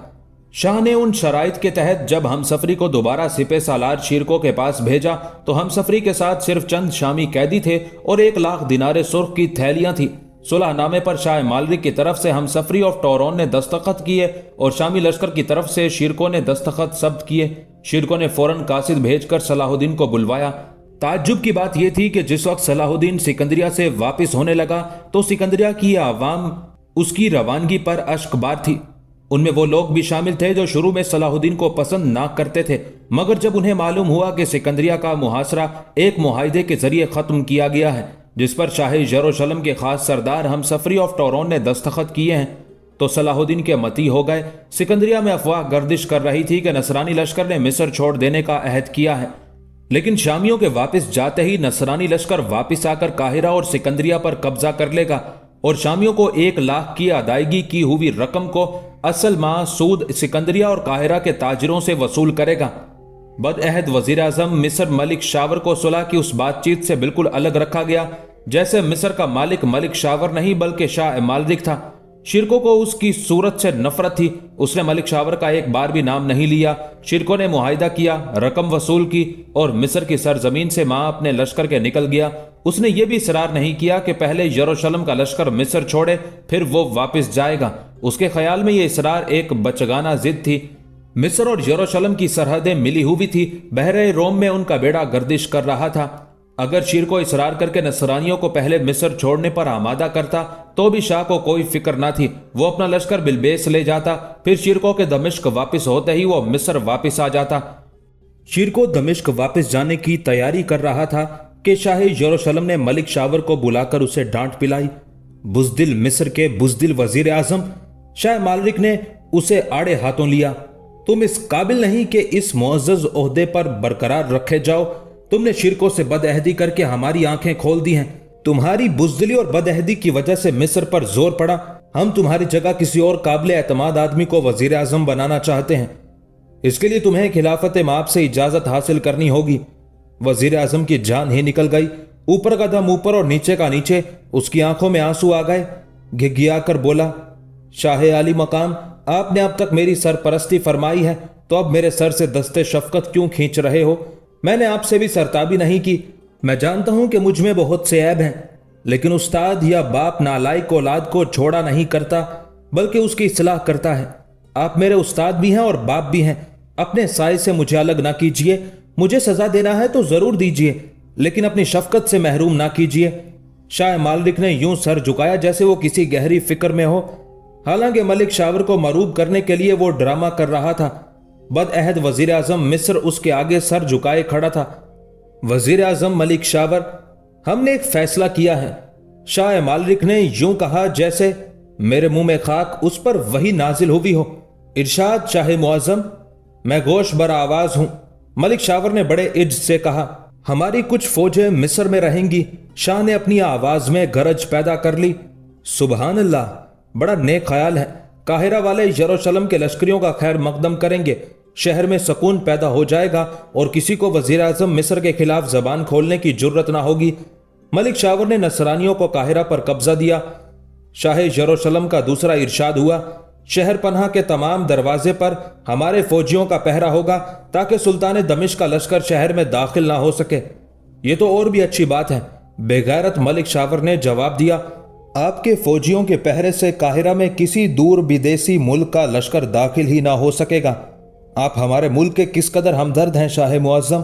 हमने ये भी फैसला किया है कि शहर काहिरा में हमारा एक मुशीर रहेगा जिसके मातहत शहर और शहर पनाह के दरवाजों की फौज होगी।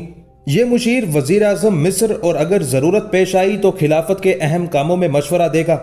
मलिक शावर को सिर्फ अपनी वजारत बचाने की फिक्र थी। उसने इस बात की भी तायद कर दी, बिल्कुल ठीक शाह मुअज्जम, मुझे हर कदम पर मशवरे की जरूरत पड़ती है। मुशीर शहर में होगा तो मुझे यरूशलेम को सिफारत नहीं भेजना पड़ेगी। आखिरी बात यह है। शाह ने रुक कर मलिक शावर को देखा। मलिक शावर आखिरी बात होने से पहले ही उसकी तायद करने वाला था कि एकदम से संभल गया। شاہ محترم آخری بات کیا کہنا چاہتے ہیں؟ شاہ نے پورے جلال سے کہا، ہمارے معاہدے کی آخری شرط ہے کہ مصر اب تک صرف 50,000 دینار سالانہ خراج دیتا تھا، لیکن اب اسے 1,00,000 دینار سالانہ ادا کرنا ہوں گے۔ وزیر اعظم مصر اس شرط کو رد کر ہی نہیں سکتا تھا، کیونکہ شاہ محترم نے شامی سالار کو 1,00,000 دینار سرخ بطور تاوان ادا کیے ہیں، اس لیے انہیں 1,00,000 دینار سالانہ بطور خراج وصول کرنے کا حق حاصل ہے۔ لیکن یہ معاہدہ کون سا تھا جس کا ذکر آپ نے فرمایا؟ یہ اس معاہدے کی شرائط ہیں جو شامی لشکر کے واپس جانے کے بعد سلطنت مصر سے کیا جائے گا۔ شاہ یروشلم نے وزیر اعظم مصر کی بجائے سلطنت مصر کہہ کر ملک شاور کے ہوش اڑا دیے، لیکن ملک شاور نے تجاہل عارفانہ سے کام لیا۔ شاہ مختار ہیں، خواہ آج معاہدہ کیجئے یا شیرکو کے جانے پر کیجئے، میں دستخط کرنے پر ہر وقت تیار ہوں۔ ملک شاور کان کھول کر سنو، شاہ معظم کا لہجہ انتہائی سخت اور تحقیر آمیز تھا۔ یہ معاہدہ یروشلم اور وزیر اعظم مصر کے درمیان نہیں ہوگا، بلکہ اس پر شاہ مالرک اور خلیفہ سلطنت مصر کے دستخط ہوں گے۔ مگر ملک شاور کچھ کہنے والا تھا کہ شاہ نے اس کی بات کاٹ دی۔ تم چپ رہو، جو ہم نے کہا وہی ہوگا، یہ کہہ کر شاہ نے ملک شاور کی طرف سے منہ پھیر لیا، جس کا مطلب تھا کہ وہ اس سلسلے میں مزید گفتگو نہیں کرنا چاہتا۔ وزیر اعظم منہ لٹکائے واپس ہو گیا۔ شیرکو نے مصر چھوڑ دیا۔ اس کی واپسی کے وقت بلبیس میں شاہ یروشلم سے ایک طویل ملاقات ہوئی، جس میں شاہ کی سفارش پر ملک شاور کو شریک ہونے کی اجازت ملی۔ ملاقات اگرچہ دیر تک جاری رہی، لیکن ملک شاور کو بولنے کا موقع نہیں دیا گیا۔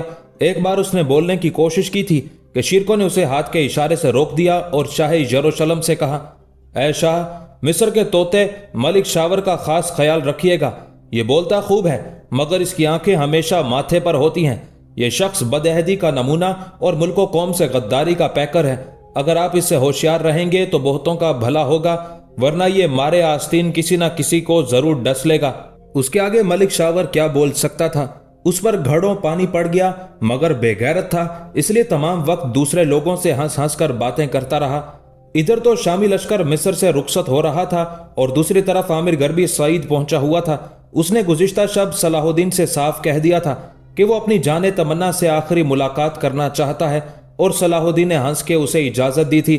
عامر، میں کوشش کرتا ہوں کہ میری طرف سے کسی کے دل کو ٹھیس نہ پہنچے، پھر یہ تو دل کا معاملہ ہے، اور ایک پاک باز انسان کا دل تو کعبہ ہوتا ہے، اسے توڑنے کی جرت کون کر سکتا ہے؟ اور عامر نے جواب دیا تھا، میرے سالار آقا، میں اگر آپ کے لشکر کی واپسی کی تقریب میں شریک نہ ہو سکا تو آپ معاف کر دیجئے گا۔ عامر، تمہیں میری طرف سے اجازت ہے، اگر تم چاہو تو مصر میں مقیم ہو سکتے ہو، تمہارے اوپر کسی قسم کی پابندی نہیں۔ عامر رات کو ہی سعید پہنچ گیا تھا، لیکن وہ اس آخری موقع پر ملک شاور سے کوئی جھگڑا نہیں چاہتا تھا۔ اسے یقین تھا کہ ملک شاور قاہرہ میں ہے اور قاہرہ میں ہی رہے گا، لیکن وہ دوسرے دن صبح تک پوشیدہ رہا، کیونکہ شامی لشکر کی واپسی کا یہی وقت مقرر ہوا تھا۔ عامر یہ سوچتے ہوئے ملک شاور کی حویلی کی طرف چلا کہ ملک شاور اس وقت قاہرہ میں شامی فوجوں کو رخصت کر رہا ہوگا اور اس کے سعید آنے کا قطعی کوئی امکان نہیں ہے۔ عامر کا اندازہ صحیح تھا۔ ملک شاور اس وقت بلبیس کے میدان میں شیرکو کی فوجوں کی واپسی کا منظر دیکھ رہا تھا۔ مسرت کی انگلیاں اسے گدگدا رہی تھی۔ شامی فوجوں کے نظروں سے اوجھل ہوتے ہی وہ مصر کا وزیر اعظم کا عہدہ تیسری بار ضرور حاصل کر لے گا۔ رہا شاہ یروشلم کے اس معاہدے کا معاملہ جس کا شاہ نے اپنی گفتگو میں ذکر کیا تھا، اس طرف سے وہ بالکل مطمئن تھا۔ اول تو وہ معاہدے کو ٹالنے کی کوشش کرے گا، تدبیر اس کے ہاتھ میں ہے۔ وہ کہہ سکتا تھا کہ خلافت مآب کی طبیعت ناساز ہے، اس لیے معاہدے کی تصدیق نہیں ہو سکتی، اور اگر شاہ ضد پکڑے گا تو وہ قاہرہ کے اندر اور دروازوں پر مقرر کی جانے والی نصرانی فوج کو ایسا غائب کرے گا کہ شاہ یروشلم دنگ رہ جائے گا۔ عامر غربی نے ملک شاور کی حویلی پر پہنچ کے گھوڑا روکا اور دروازے پر پہرے داروں کے علاوہ اندر برآمدے میں غلاموں نے بھی اسے دیکھا۔ پہرے دار عامر کو پہچانتے تھے، انہوں نے ایک دو باتیں کر کے اس کے لیے دروازہ کھول دیا، لیکن برآمدے کے غلام عامر کو نہیں پہچانتے تھے۔ ان میں سے ایک نے بھاگ کر زنان خانے کی کنیز کو اطلاع دی کہ ایک لشکری صدر دروازے پر آیا ہے اور پہرے داروں سے دروازہ کھولنے کے لیے تکرار کر رہا ہے۔ حویلی میں سوائے عورتوں یا بچوں کے کوئی مرد نہ تھا۔ ملک شاور کی بیوی کو تو پنکھے لگ گئے، وہ گھبرا کے باہر کی طرف بھاگی۔ زرتاج اور بچیاں باجماعت دعائیں مانگنے لگی۔ ذرا دیر بعد بچوں کی ماں عامر کا ہاتھ پکڑے ہنستی ہوئی اندر آئی۔ بچیاں خوش ہو گئیں۔ زرتاج نے جلدی سے سر پر آنچل کھینچ لیا، لیکن دل تھا کہ مسرت سے پہلو سے نکلا جا رہا تھا۔ بچیوں کی ماں کہتی ہوئی آ رہی تھی، लो भाई, जरताज की मुराद पूरी हुई। ये कल से दुआएं मांग रही थी कि काश आमिर वापसी से पहले एक बार फिर मिलने आ जाए। जरताज शर्मा के कमरे में घुस गई। बच्चियों ने आमिर मामू को घेर लिया। बच्चियों की मां ने दरियाफ्त किया, आज तो लश्कर की रवानगी का ऐलान हुआ था, क्या रवानगी मुलतवी हो गई? नहीं बाजी, लश्कर की रवानगी तो इस वक्त तक शुरू हो चुकी होगी। आमिर ने हंसते हुए कहा, मैं शामी लश्कर छोड़ के तुम्हारे पास आया हूं, क्या हमेशा के लिए? बहन ने बड़े प्यार और उम्मीदों से पूछा। नहीं बाजी, आमिर ने मुस्कुराते हुए इनकार किया, मैं अपने सालार सलाहुद्दीन से इजाजत लेकर तुम्हारे पास आया हूं। बाजी का चेहरा उतर गया। सिर्फ जरा सी देर को आए हो, अभी आए हो और अभी चले जाओगे? बहन की बातों में बड़ा दुख था। मैं वापस जाऊंगा, मगर उस वक्त जब तुम इजाजत दोगी। आमिर ने बात बहन पर डाल दी। नहीं नहीं आमिर, मैं तुम्हें रोकूंगी नहीं। बहन खौफजदा हो गई। मैं नहीं चाहती कि तुम्हारा और उनका आमना सामना हो। आमिर ने उसे तसल्ली दी। बाजी घबराओ नहीं, भाईजान इस वक्त शामी लश्कर को रुखसत कर रहे हैं, उनके फौरी तौर पर सईद आने का भी कोई इम्कान नहीं। मैंने इस वक्त का इंतखाब इसी वजह से किया था कि मेरा और भाईजान का सामना ना हो। अच्छा, अब मुझे इजाजत दो, मैं शामी लश्कर के पहली मंजिल पर पहुंचने से पहले उसमें शामिल हो जाऊंगा। ऐसी जल्दी क्या है? जरताज से भी तो दो बातें कर लो। बहन मुस्कुरा के एक तरफ चली गई और आमिर उस कमरे की तरफ चला जिसमें उसने जरताज को जाते देखा था। मैं फिर जा रहा हूं जरताज। आमिर की आवाज भर्रा गई। तुम आते ही जाने के लिए हो? जरताज की आवाज भी रुंधी हुई थी। मैं फिर भी तुम्हारी शुक्रगुजार हूं कि तुमने चलते वक्त मुझे याद रखा। जरताज, ऐसे ही यादों के सहारे तो मैं जिंदगी गुजार रहा हूं। आमिर का लहजा दर्दंगेज था। मुझे मालूम था कि मैं तुम्हें नहीं पा सकता, फिर भी तुम्हें देखने के लिए दिल बेचैन हो जाता है। काश हम एक हो सकते। जरताज तड़प उठी। आमिर, तुम मर्द हो, इतनी जल्दी हौसला हार गए? हौसले की बात नहीं है जरताज, आमिर ने सिसकी सी भरी, लेकिन जब आस और उम्मीद ही टूट जाए तो फिर इंसान क्या करे? ऐसा मत कहो आमिर। जरताज आज कुछ जज्बाती हो रही थी। उम्मीद ही तो दुनियाए रंगो बू की बुनियाद है। जिंदगी उम्मीद ही का हाथ पकड़कर चलती है। उसी वक्त आमिर की बहन हंसती हुई एकदम अंदर आ गई। दोनों भौंचक्के रह गए। मेरे साथ चलो तुम दोनों, बहन ने हुक्म दिया। कहां? दोनों की जबान से एक साथ निकला, चुपचाप मेरे पीछे आओ। बहन ने दूसरा हुक्म जारी किया और पलटकर कमरे से निकलने लगी। आमिर और जरताज सहरजदा से उनके पीछे चलने लगे। बाजी सहन पार करके मर्दाना मेहमान खाने में पहुंच गई थी। उनके पीछे ही आमिर और जरताज मेहमान खाने में आ गए। वहां एक उम्र रसीदा बुजुर्ग बैठे थे। उन्होंने नजरें उठाकर देखा, फिर नीचे कर ली। आप इस लड़की से सवाल कीजिए, बहन ने उन बुजुर्ग से कहा। खातून, सवालात आप करती रहें, मैं इनके जवाबात जहन में रखता रहूंगा। बुजुर्ग ने बगैर सर उठाए जवाब दिया। क्यों लड़की, तुम्हें इस लड़के से मोहब्बत है? बहन ने जरताज से डपट कर पूछा। जरताज घबरा गई, शर्मा गई, वो कुछ जवाब ना दे सकी। बोलो बोलो जरताज, बोलो, ये तुम्हारी मौत जिंदगी का सवाल है। बहन ने जरताज के सर पर हाथ रख दिया। बाजी, आप क्यों पूछ रही हैं? जरताज ने बहुत जबर करके जवाब दिया। ये फिर बताऊंगी, पहले तुम जवाब दो, तुम्हें आमिर से मोहब्बत है? बहन ने सवाल दोहराया। हाँ है। जरताज शर्म से कटी जा रही थी। फिर बहन ने आमिर से सवाल किया। लड़के, तुम्हें जरताज से मोहब्बत है और हमेशा रहेगी। आमिर ने बगैर कुछ सोचे समझे एतराफ कर लिया। तुम आमिर से शादी करना चाहती हो? यह सवाल जरताज से किया गया।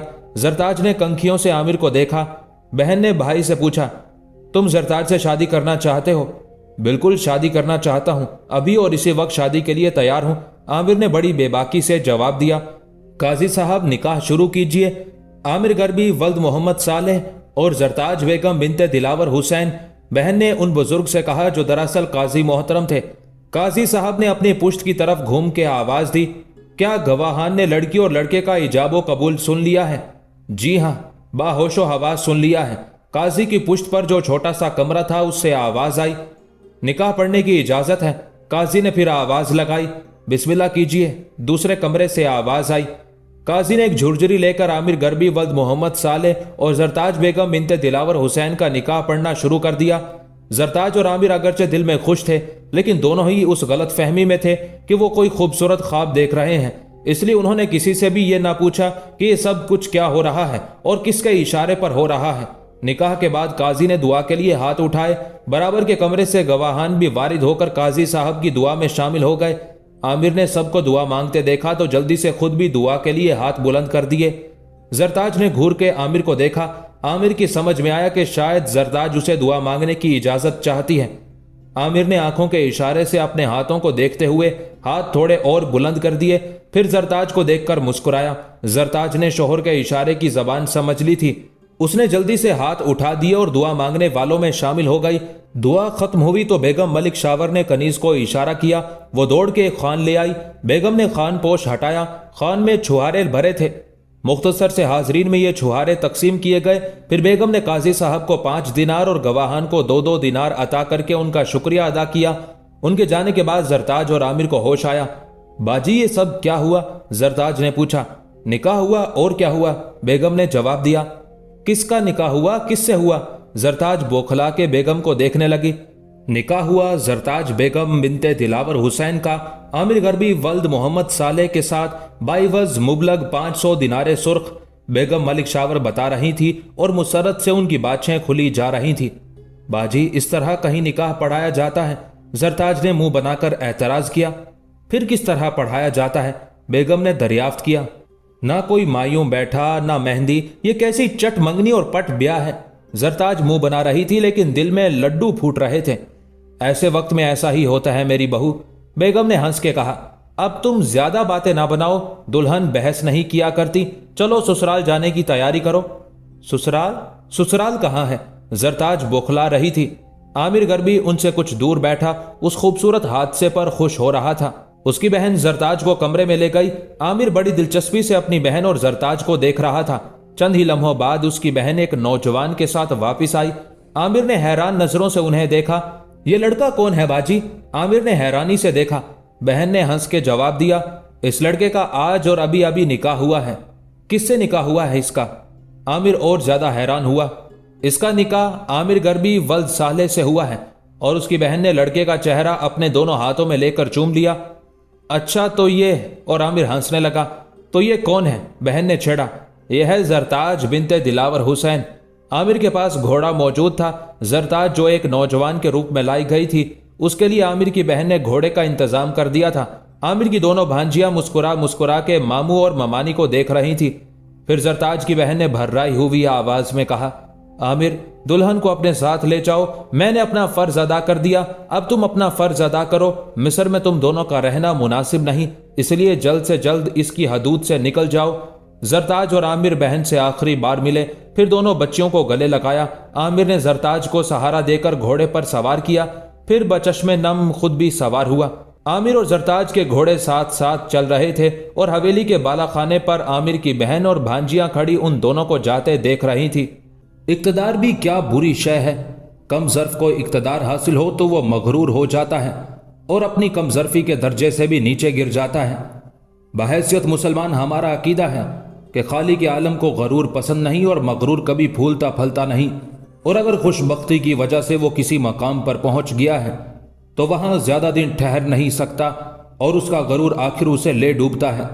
मिस्र के वजीर आजम मलिक शावर की खुशनसीबी थी कि खुदा ने उसे संभलने के कई मौके दिए, मगर उसने अपने हालात संभालने और गरूर से तौबा करने की बजाय अपने तकब्बुर में और ज्यादा इजाफा कर दिया।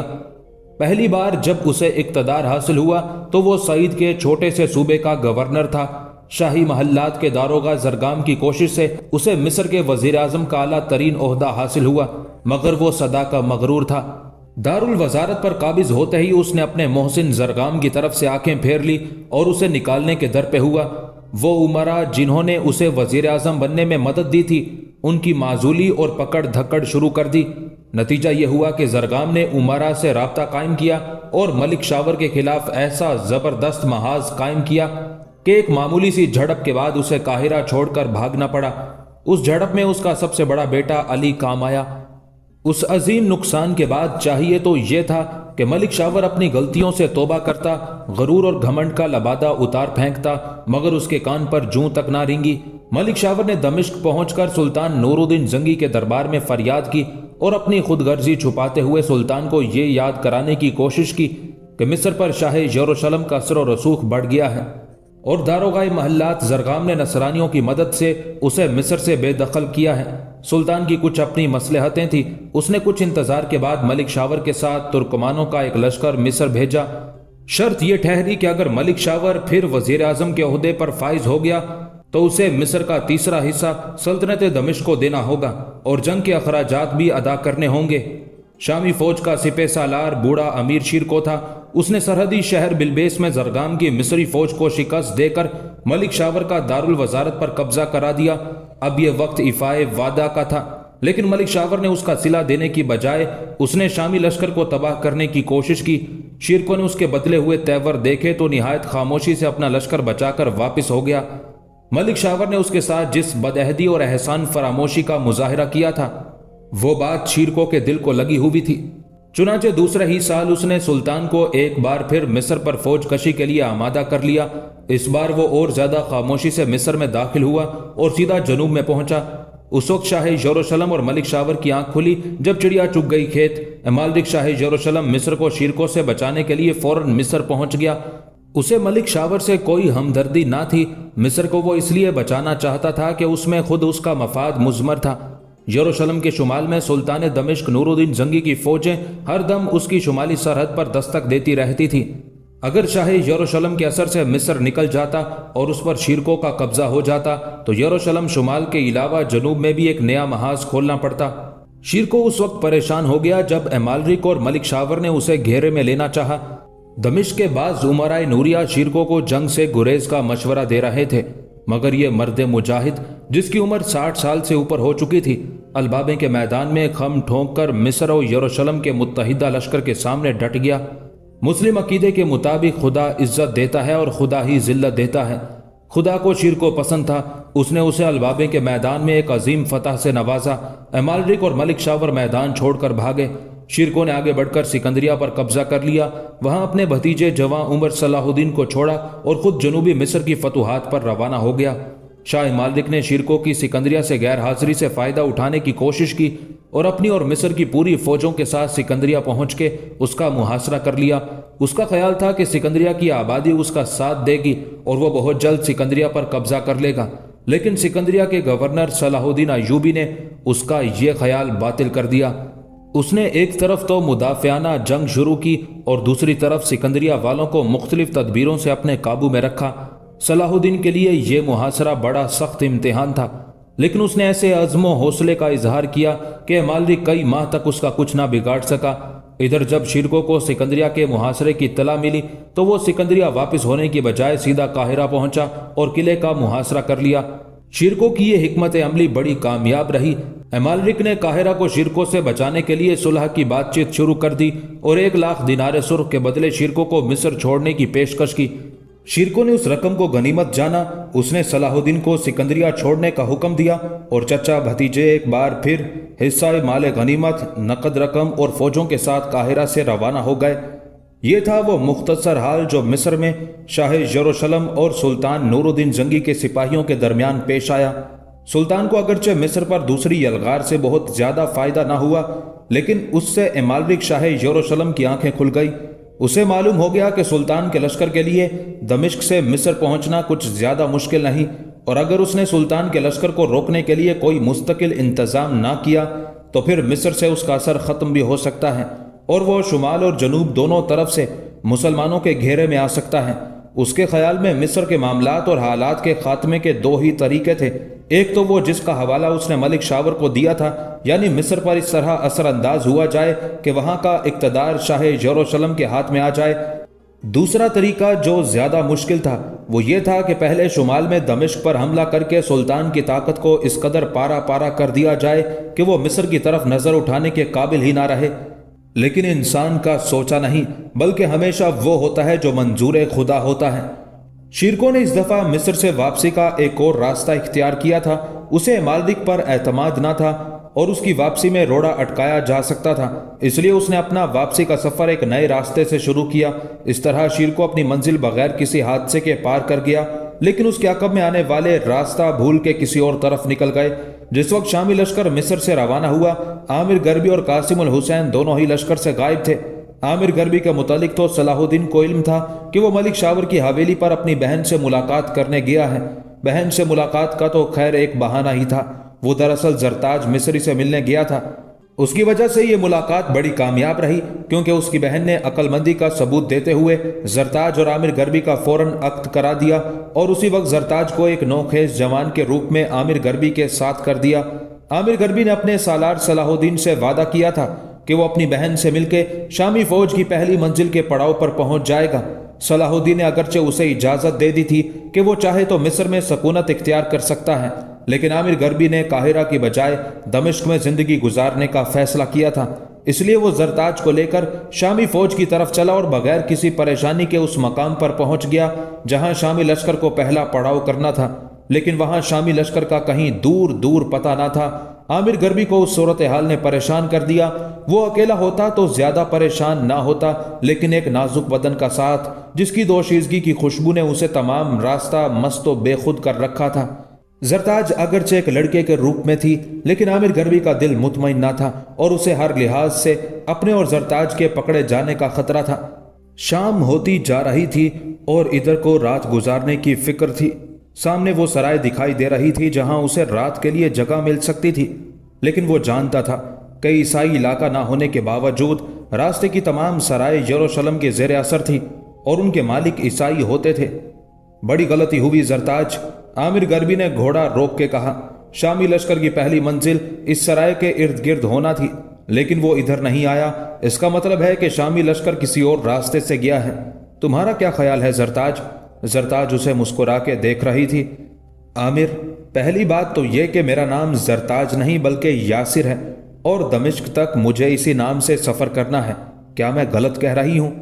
تم صحیح کہہ رہے ہو یاسر، عامر نے جواب دیا۔ غلطی مجھ سے ہوئی، آئندہ میں احتیاط کروں گا۔ صفائی پیش کرنے کی ضرورت نہیں، زرتاج مسکرا رہی تھی۔ میرا مقصد تمہاری غلطی کی نشاندہی کرنا بھی نہیں تھا۔ دراصل مجھے گھبراہٹ اور پریشانی پر ہنسی آ رہی ہے۔ ہنسی؟ ارے یہ ہنسنے کا موقع ہے۔ عامر نے پریشان نظروں سے یاسر کو دیکھا۔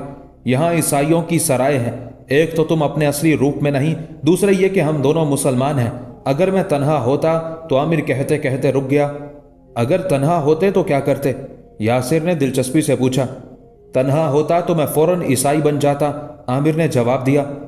اگر عامر عیسائی بن سکتے ہیں تو یاسر کیوں عیسائی نہیں بن سکتا؟ یاسر نے کہا۔ میری کئی عیسائی لڑکیوں سے دوستی ہے، آپ اطمینان رکھیے، مجھے کوئی نہیں پہچان پائے گا۔ عیسائیوں کے مذہب اور ان کے طور طریقوں سے میں پوری طرح واقف ہوں۔ ماشاءاللہ، کیا کہنے ہیں تمہارے؟ عامر گھوڑے سے اتر پڑا۔ یہ فیصلہ ہو گیا کہ ہم دونوں عیسائی ہیں۔ اب میرا نام کیا ہے اور تمہارا نام کیا ہوگا؟ تمہارا نام ہومز اور میرا نام گومز، یاسر نے برجستہ جواب دیا۔ تم بڑے بھائی ہو ہومز اور میں چھوٹا بھائی گومز۔ تمہارے جوہر تو اب کھل رہے ہیں۔ عامر نے تحسین بھری نظروں سے زرتاج کو دیکھا۔ پہلے زرتاج، پھر یاسر اور اب گومز، کیا کہنے ہیں تمہارے؟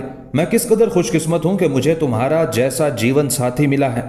دونوں گھوڑے سے اترے باتیں کرتے ہوئے سرائے پہنچ گئے۔ عامر ایک دم ٹھٹک کے کھڑا ہو گیا، زرتاج بھی رک گئی۔ سرائے کے دروازے کے بالکل سامنے ایک شخص ایک خوبصورت لڑکی سے ہنس ہنس کے باتیں کر رہا تھا۔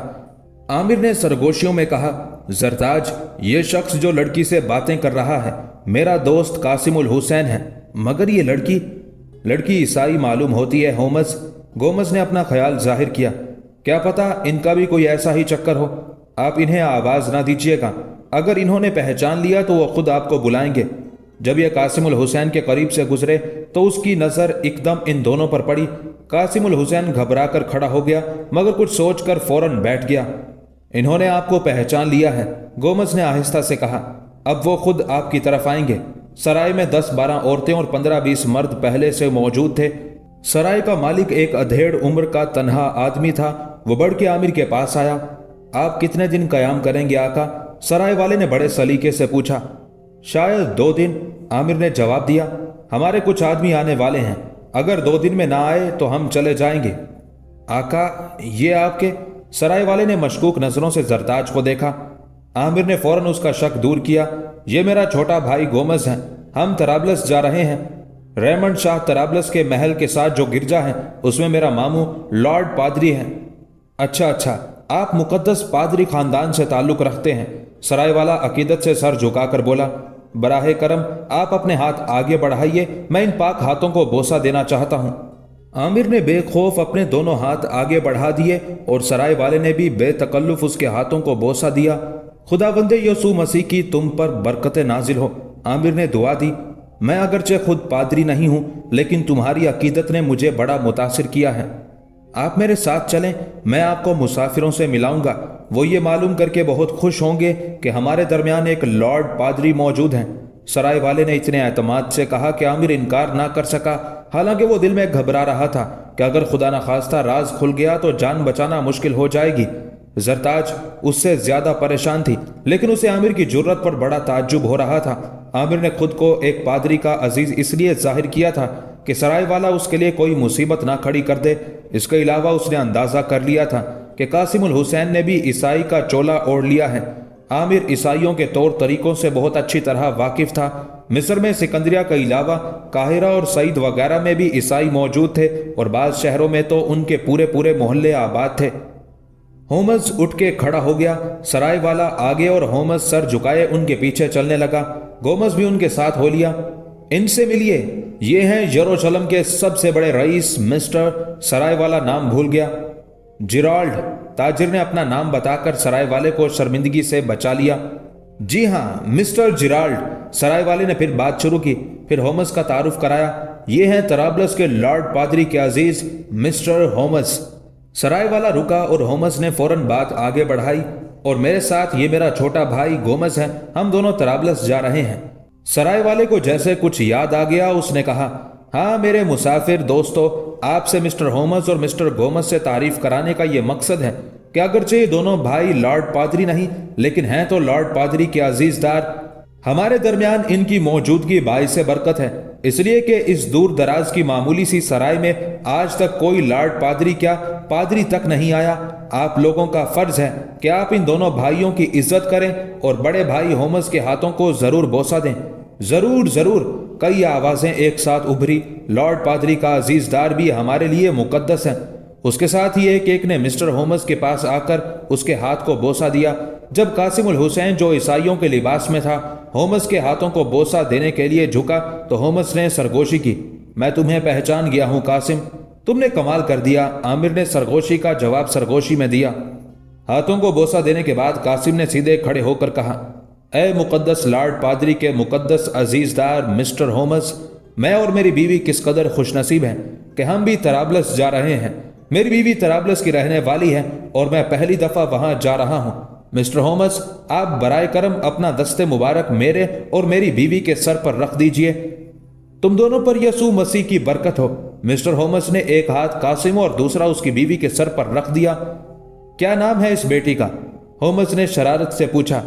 इसका नाम मरियम और आपके इस गुलाम का नाम टॉमसन है, कासिम ने झुंझला के कहा। मिस्टर होमस ने एक और चुटकी ली। उसने सराय वाले से कहा, भाई, मुझे और मेरे भाई गोमस को मिस्टर टॉमसन के कमरे में जगह दे दो तो बहुत मेहरबानी होगी। क्यों नहीं लॉर्ड पादरी, पूरी सराय आपकी है। सराय वाले ने बड़ी मुसरत से कहा। मिस्टर टॉमसन की कोठरी छोटी है, मैं आप सबके लिए एक बड़ी कोठरी खाली कराए देता हूं। होमस, गोमस और टॉमसन, मरियम चारों एक बड़ी कोठरी में पहुंचा दिए गए। रात के खाने के बाद जब हर तरफ सन्नाटा हो गया तो कासिमुल हुसैन ने उठ के कोठरी के अंदर से जंजीर चढ़ा ली। आमिर भाई, आपने कमाल कर दिया, कासिमुल हुसैन ने मुस्कुरा के कहा। कमाल मैंने किया कि तुमने मिस्टर टॉमसन, ये मिस मरियम कहाँ की हैं? आमिर ने पूछा। पहले ये बताओ कि ये तुम्हारे भाई? कासिमुल हुसैन की आंखों में शरारत भर गई थी। ये जरताज है, मलिक शावर की भांजी। कासिमुल हुसैन ने उसकी बात काटी। बस समझ में आ गया। क्या शादी कर ली तुमने? बिल्कुल, आमिर ने यकीन दिलाया। मैंने शादी की है, लेकिन निहायत सादगी से। कासिमुल हुसैन ने ठंडी सांस लेकर कहा। अपना भी यही हाल है आमिर भाई, हम दोनों की एक जमाने से शनासाई बल्कि दोस्ती थी। मैंने मरियम की मां को यकीन दिलाया था कि मैं टॉमसन हूं, वो बेचारी तो मान ही गई थी, मगर मरियम के पापा किसी तौर पर मेरे साथ शादी पर आमादा न थे। आखिर एक दिन हम दोनों चुपके से गिरजा चले गए और पादरी को सब हाल बता के शादी कर ली। ये वाकया कहाँ का है? आमिर ने दिलचस्पी से पूछा। हमारी शादी सिकंदरिया में हुई थी, कासिमुल हुसैन ने बताया। मरियम को मालूम था कि तुम मुसलमान हो? आमिर ने दरियाफ्त किया। मरियम को मैंने आगाज ही में अपना हसब नसब बता दिया था। ये बड़ी वफादार लड़की है। इसने कसम खाई थी कि शादी ये सिर्फ मुझसे करेगी। मुझे इसकी वफादारी पर फख्र है। कासिम उल हुसैन ने सीने पर हाथ रखकर कहा। आमिर ने हल्के से तंज किया, कासिम तुमने मरियम का मुझसे कभी जिक्र नहीं किया। ठीक है आमिर भाई, मुझे इल्जाम दे सकते हो, कासिम ने दुख भरे लहजे में कहा। दरअसल मुझे ये यकीन ही ना था कि मैं मरियम को कभी हासिल कर सकूंगा। यही बेचैनी परेशानी मुझे जगह जगह लिए फिरती थी। लोग मुझे पागल कहने लगे थे, मगर वाह रे मरियम, इसने अपना वादा पूरा किया। इस दफा सिकंदरिया में सामना हुआ तो इसने खुद शादी पर जोर दिया और इस तरह हमारी शादी हो गई। तुम मेरी दास्तान भी सुनना चाहोगे? आमिर ने हंस के कहा। जरूर सुनेंगे, मरियम ये बातें सुनकर बहुत खुश होगी, कासिम उल हुसैन ने जवाब दिया। पहले मरियम और जरताज का आपस में तारुफ होना चाहिए, फिर दूसरी बातें होंगी, आमिर ने मशवरा पेश किया। जरताज और मरियम का तारुफ क्या होना था, दोनों ज़हीन खवातीन थी। उन्होंने आमिर और कासिम की बातों से कुछ अंदाजा कर लिया था। वो एक ही कश्ती पर सवार थी, इसलिए एक दूसरे को समझने में उन्हें जरा देर भी ना लगी और वो इस तरह घुल मिल गई जैसे सगी बहनें हों या पुरानी सहेलियां। वो एक दूसरे से हंस हंस के बातें करने लगी। आमिर और कासिम की उस इत्तेफाकिया मुलाकात से दोनों को खुशी हुई थी, लेकिन अब सवाल यह था कि दमिश्क किस तरह पहुंचा जाए। वो ईसाइयों का रूप धारे हुए थे, लेकिन सिवाय मरियम के और कोई ईसाई ना था। मरियम ने कासिम की खातिर अपना मजहब छोड़ दिया था और अब वो एक मुसलमान खातून थी। उन्हें पकड़े जाने का भी खतरा था। इसके अलावा कासिम या आमिर के पास इतनी रकम ना थी कि वो किसी और रास्ते से दमिश्क का सफर जारी रख सकें। दोनों की हालत एक जैसी थी। आमिर की तरह कासिम उल हुसैन का भी यही ख्याल था कि शामी फौजें इस रास्ते से दमिश्क वापस जाएंगी और उनकी पहली मंजिल यही सराय होगी। लेकिन शिरकों ने अपने लश्कर को किसी आइंदा खतरे से बचाने के लिए एक नया रास्ता इख्तियार किया था, और जिस वक्त आमिर और कासिम उल हुसैन उस सराय की तरफ आ रहे थे, असदुद्दीन शिरको अपने लश्कर को एक नई मंजिल की तरफ लिए जा रहा था। शिरको जिस वक्त मिस्र से दमिश्क वापस हो रहा था तो उससे एक ताजिर ने मुलाकात की थी। ताजिर ने शिरको को बताया था कि वो दमिश्क का एक औसत दर्जे का ताजिर है और हर साल तिजारत के सिलसिले में मिस्र आया करता है। लेकिन पिछले 2 साल पहले जब वो मिस्र आया तो उसकी वापसी के रास्ते बंद हो गए और ईसाइयों ने दूर दूर तक अपनी फौजें फैला दी। चूंकि वो दमिश्क और मिस्र के दरमियान तमाम मुमकिन रास्तों से वाकिफ है, उसने शिरको को पेशकश की कि वो दमिश्क जाने के एक ऐसे रास्ते की रहबरी कर सकता है जिस पर ना तो ईसाइयों से मुठभेड़ का खतरा है और ना तूफान या पानी की कमयाबी परेशान करेगी। उसके सिले में उसने शिरको से दरखास्त की थी कि वो उसे भी अपने साथ दमिश्क लेता चले, क्योंकि पिछले 2 साल से वो अपने बीवी बच्चों से दूर है। इस तरह शिरको ने एक दूसरा रास्ता इख्तियार किया था जो उस सराय से ना गुजरता था। आमिर, कासिम, जरताज और मरियम को बातें करते निस्फ शब से ज्यादा गुजर गई थी। जरताज और मरियम तो इधर उधर की बातें कर रही थी, लेकिन आमिर और कासिम उल हुसैन बड़ी संजीदगी से आइंदा का प्रोग्राम तय करने में मसरूफ थे। सराय के मालिक की कोठड़ी का दरवाजा उनके सामने ही था। उन्होंने देखा कि सराय का मालिक चराग हाथ में लिए अपनी कोठड़ी से निकला और आहिस्ता कदम उठाता और इधर उधर मोहतात नजरें डालता आगे की तरफ आ रहा है। आमिर ने दोनों खवातीन को सरगोशियों में समझा दिया कि वो आंखें बंद कर लें और अगर वो उनके करीब से गुजरते हुए आवाज भी दे तो वो खुद को सोता हुआ ही जाहिर करें। कासिम ने सरगोशी की। परेशान होने या डरने की जरूरत नहीं, सराय का मालिक हर रात ऐसा ही करता है। वो चराग लेकर पूरी सराय का चक्कर लगाता है, फिर जाके कोठरी में सोता है। आमिर के कान कासिम की बातों पर लगे थे, मगर आंखें सराय के मालिक को देख रही थी।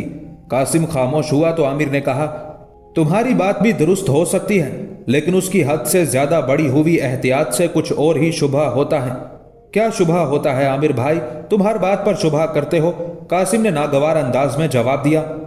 इस वक्त चुप हो जाओ, आमिर ने उसे टोका। वो इधर ही आ रहा है, बाद में बातें करेंगे। कासिम अपनी जगह सुकड़ गया। सराय का मालिक आहिस्ता कदम उठाता उनके पास आया। चराग नीचा करके पहले मरियम और जरताज का चेहरा देखा, फिर आमिर और कासिम पर नजर डालता हुआ आगे बढ़ गया।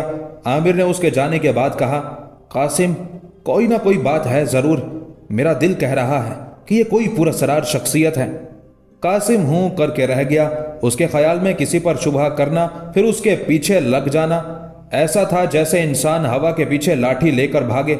आमिर ने उसे फिर छेड़ा, तुमने देखा कि सब लोग तो बाहर सो रहे हैं और चराग जलाए कोठरी के अंदर बैठा है, जरूर कोई ना कोई बात है।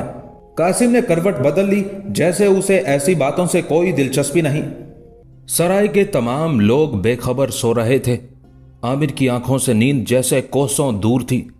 उसकी नजरें सराय वाले का ताकुब कर रही थी। सराय वाले ने एक दो जगह और ठहर के लोगों के चेहरे देखे, फिर अपनी कोठरी पर पहुंचा। रोशन चराग अब तक उसके हाथों में था। उसने कोठरी से बाहर खड़े होकर बड़े गौर से देखा, फिर चराग लिए कोठरी में चला गया और दरवाजा अंदर से बंद हो गया। आमिर का दिल बहुत बेचैन हो रहा था। सराय के मालिक की कोठरी का दरवाजा बंद होते ही वो उठ के बैठ गया, फिर आहिस्ता आहिस्ता कोठरी की तरफ सरकना शुरू किया। वहां पहुंच के आमिर ने दरवाजे को आहिस्ता से धक्का दिया, महज ये मालूम करने के लिए कि दरवाजा बंद है या खुला। दरवाजा अंदर से बंद था। आमिर ने दरवाजे से कान लगाकर अंदर की बात सुन ली। उसे महसूस हुआ जैसे कोई सरगोशियों में बातें कर रहा हो। आमिर के रोंगटे खड़े हो गए। सराय वाला जरूर कोई खास आदमी है। वो इस कदर एहतियात से बाहर निकला था, फिर लोगों के चेहरे पढ़ के कोठरी में वापस चला गया था। कोठरी के ऊपर कोई रोशनदान ना था, ना दरवाजों में कोई दराज थी कि वो अंदर झांक सके। फर्श के बराबर दरवाजा कुछ ऊपर उठा था और रोशनी की हल्की सी एक लकीर बाहर आ रही थी। आमिर ने फर्श पर लेटकर अंदर देखने की कोशिश की, मगर नाकाम रहा। फिर जब वो फर्श से उठ रहा था तो रोशनी की एक किरण उसकी आंख से टकराई। वो चौंक पड़ा और आखिर उसने उस रोशनी का मुखरिज तलाश कर लिया। फर्श से जरा ऊंचे दरवाजे का एक तख्ता शिकस्ता था और उसमें एक बारीक सुराख था। आमिर ने अपनी आंख उससे लगा दी। अब अंदर का पूरा मंजर उसके सामने था। आमिर ने धड़कते दिल मगर बड़ी जुर्रत से दरवाजे की दराज से आंख लगाई थी, लेकिन अंदर नजर पड़ते ही उसका दिल खुशी से बाग बाग हो गया। उस पर एक बेखुदी और वजद तारी हुआ और उसी आलम में वो बारगाहे इलाही में सजदा रेज हो गया। सजदाए शुक्र से फारिग होकर उसने एक आंख फिर दरवाजे से लगा दी। वो ईसाई सराय वाला जो आमिर को लॉर्ड पादरी का अजीजदार समझ के उसका तारुफ दूसरे लोगों से इसलिए करवा रहा था कि उसकी सराय में पादरी खानदान का एक फर्द आ गया था, लेकिन बाहर से ईसाई दिखाई देने वाला ये सराय का मालिक असल में अंदर से एक सच्चा मुसलमान था। और उस वक्त वो खुदाए जुल जलाल की बारगाह में दस्ते दुआ बुलंद किए था और उसके हिलते हुए होंठों से मुंदरजा झैल अल्फाज अदा हो रहे थे, ऐ बारी ताला तू आलिमुल गायब है, मैं एक बंदाए नाचीज हूं, तू मेरी कमजोरियों से वाकिफ है। दिन भर में खुद को ईसाई जाहिर करता हूं ताकि किसी को शुबह ना हो, और मैं इस सराय में उस वक्त तक मौजूद रहूंगा जब तक बैतुल मुकद्दस पर मुसलमानों का कब्जा नहीं होता। इस भेष में दिन भर मैं तेरी इबादत से बज़ाहिर गाफिल रहता हूं, लेकिन तू दिलों का हाल जानने वाला है। तुझे मालूम है कि मैं इबादत के लिए किस कदर बेचैन रहता हूं। फिर जब रात भीगती है और सब आलमे ख्वाब में पहुंच जाते हैं तो मैं तेरे हजूर आता हूं। तू मालिक व मुख्तार है, मेरी कोताहियों और गलतियों को माफ फरमा और मुझे इस मुश्किल फर्ज की अदायगी में हौसला और इस्तेकामत अता फरमा। सराय के मालिक ने उधर दुआ खत्म करके मुंह पर हाथ फेरा और आमिर ने बेचैन होकर दरवाजे पर दस्तक दी। सराय का मालिक घबरा गया और उसने जल्दी से चराग गुल कर दिया। अंदर अंधेरा हुआ तो आमिर को अपनी गलती का एहसास हुआ। उसने ये सोचा ही ना था कि उसकी उस हरकत का सराय के मालिक पर क्या असर हुआ होगा। वो यही समझा होगा कि किसी दुश्मन पर उसका राज खुल गया है और अब गिरफ्तार करके उसे सूली पर चढ़ा दिया जाएगा। हकीकत भी यही थी। जिस दम दरवाजे पर दस्तक हुई, सराय के मालिक का आधा दम तो उसी वक्त निकल गया। उसने बिजली की तरह लपक कर चराग गुल किया और एक तरफ सिमट के पड़ गया। उसे ये यकीन हो गया कि उसका आखिरी वक्त आ पहुंचा है और कोई दम में दरवाजा टूटेगा और मुसलमान होने के जुर्म में उसे कत्ल कर दिया जाएगा। वो इलाका जिसमें यह सराय वाक़ थी शाह यरूशलेम के जेर असर था और उसने कुर्बो जवार में ऐलान करा दिया था कि अगर किसी ने किसी मुसलमान को अपने घर में, दुकान या सराय में पनाह दी तो उस मुसलमान के साथ साथ पनाह देने वाले को भी कत्ल कर दिया जाएगा। सराय का मालिक अपनी मौत का इंतजार कर रहा था और बाहर खड़ा आमिर को अपनी गलती पर अफसोस हो रहा था। कुछ देर बाद जब सराय के मालिक ने दरवाजा खोला तो वो पसीने से शराबूर हैरत का पुतला बना आमिर को देखे जा रहा था। आमिर ने उसे ज्यादा देर हैरत में ना रखा और फौरन कहा, अस्सलामु अलैकुम। सराय के मालिक ने जब आमिर के मुंह से सलाम के अल्फाज सुने तो फौरन ही आमिर का हाथ पकड़कर कोठरी में उसे खींच लिया और सरगोशी में कहा, क्या तुम मुसलमान हो? आमिर ने कहा, मैं मुसलमान हूं। सराय के मालिक ने भी अपना तारुफ कराया, मेरा नाम अली अहमद है और ये जो मिस्टर टॉमसन है दरअसल इनका नाम कासिम है। आमिर ने कहा, یہ میरा دوست مسلمان ہے مگر اس کے ساتھ جو لڑکی ہے وہ عیسائی تھی، مگر جب قاسم نے اس سے شادی کی تو اس نے اپنا مذہب تبدیل کر لیا۔ بہت خوب، پھر تو میاں بیوی میں بڑی محبت ہوگی؟ علی احمد نے دلچسپی سے پوچھا۔ صرف محبت ہی نہیں بلکہ دونوں ایک دوسرے کے عشق میں دیوانے ہو رہے ہیں۔ بھائی علی احمد، تمہیں ایک دلچسپ بات بتاؤں؟ ضرور بتاؤ، بشرطے کہ مجھ پر اعتبار ہو، علی احمد نے سنجیدگی سے کہا۔ میرا چھوٹا بھائی جس کا نام میں نے گومز بتایا ہے وہ دراصل گومز نہیں، عامر نے بتایا۔ علی احمد نے کہا، میں جانتا ہوں کہ وہ گومز نہیں بلکہ تمہارا مسلمان بھائی ہے۔ وہ میرا بھائی بھی نہیں، عامر نے زور دے کر انکار کیا۔ پھر وہ کون ہے؟ علی احمد نے گھبرا کے پوچھا۔ وہ میری بیوی ہے، اس کا نام زرتاج ہے، عامر نے انکشاف کیا۔ اچھا یہ بات ہے، علی احمد خوش ہو گیا۔ تو وہ اپنی بھابھی ہے؟ مگر بھابھی کیوں، وہ تو اپنی بیٹی ہے۔ کیا نام بتایا تم نے؟ زرتاج، عامر نے دوبارہ نام بتایا۔ مزید گفتگو کے لیے دوسرا دن مقرر ہوا اور عامر واپس اپنی کوٹری چلا گیا۔ وہاں سب لوگ پریشان بیٹھے تھے۔ زرتاج کو طرح طرح کے وسوسے ستا رہے تھے۔ مریم اور قاسم الحسین اسے تسلی دے رہے تھے۔ عامر کو دیکھ کر سب کی جان میں جان آئی۔ عامر بھائی، تم سب کو چھوڑ کے کہاں چلے گئے تھے؟ قاسم بھائی نے فوراً سوال کیا۔ عامر نے بڑی مسرت سے کہا، میں نہ کہتا تھا کہ سرائے والا کوئی پہنچا ہوا ہے۔ کون ہے وہ؟ قاسم نے گھبرا کے پوچھا۔ وہ ایک سچا مسلمان ہے اور ہمارا ہمدرد، عامر نے سب کو بتایا۔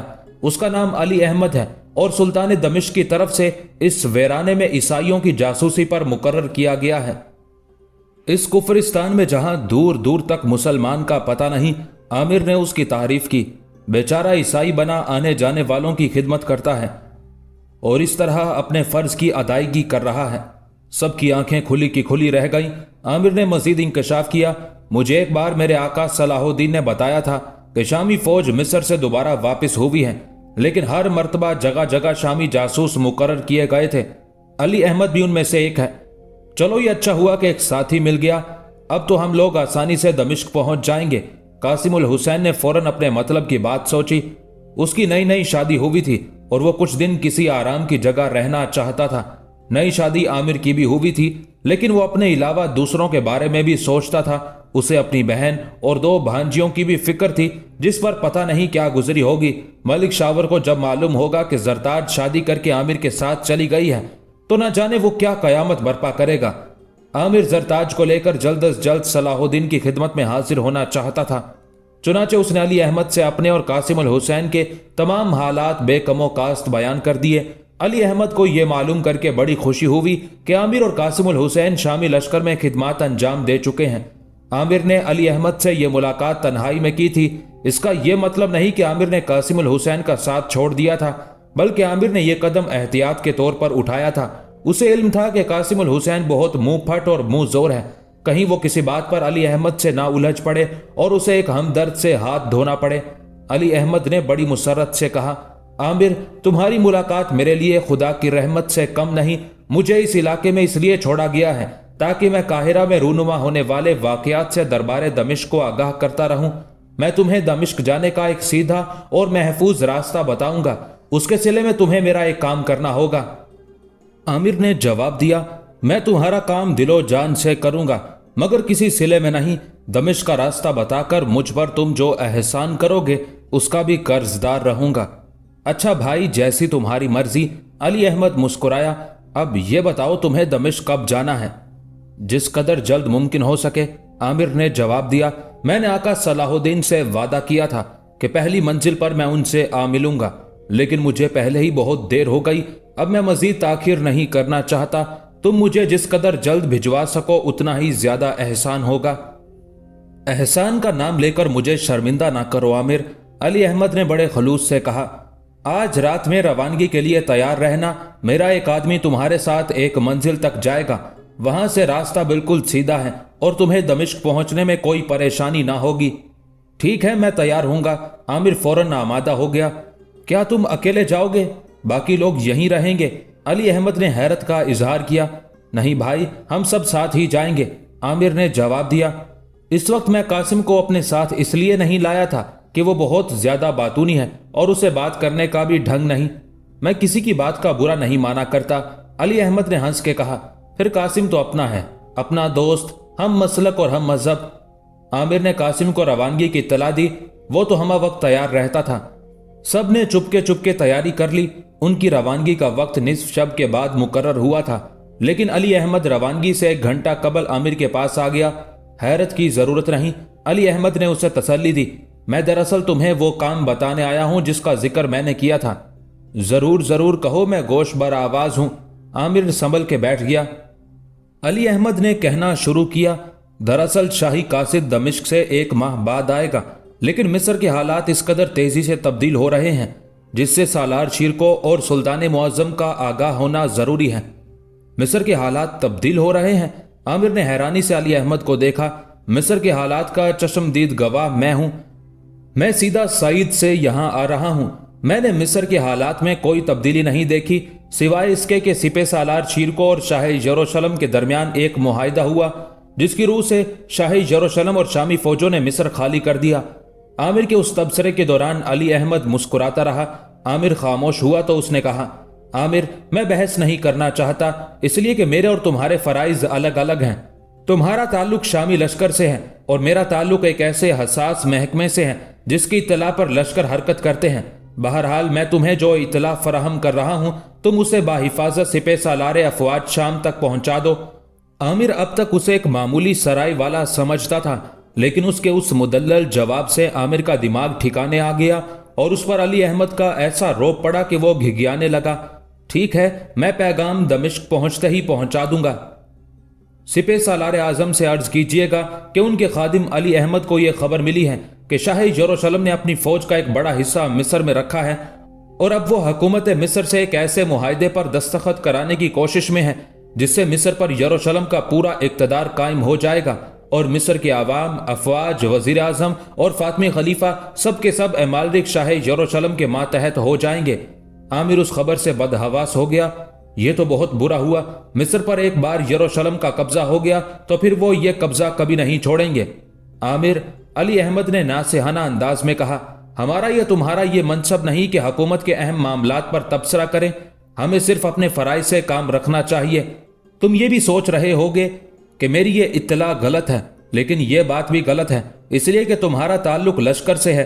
तुम मैदान जंग, असलहा और फतह और शिकस्त के बारे में तो सोच सकते हो, लेकिन ये हरगिज ना समझ सकोगे कि दुश्मन मुल्क की खबरें किस तरह हासिल की जाती हैं और उन्हें किस तेजी से अपने मुल्क तक पहुंचाया जाता है।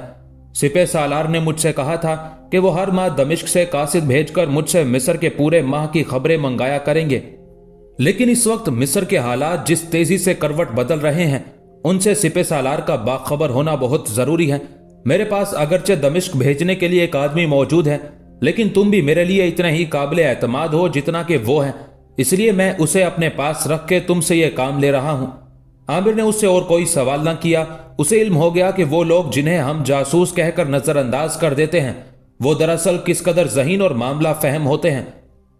अली अहमद ने चारों के लिए घोड़ों का इंतजाम कर दिया था। निस्फ शब के बाद आमिर, जरताज और कासिम मरियम सराय से निकले। सराय के छोटे दरवाजे के बाहर अली अहमद मौजूद था। उनके साथ जाने के लिए एक आदमी घोड़े पर तैयार था।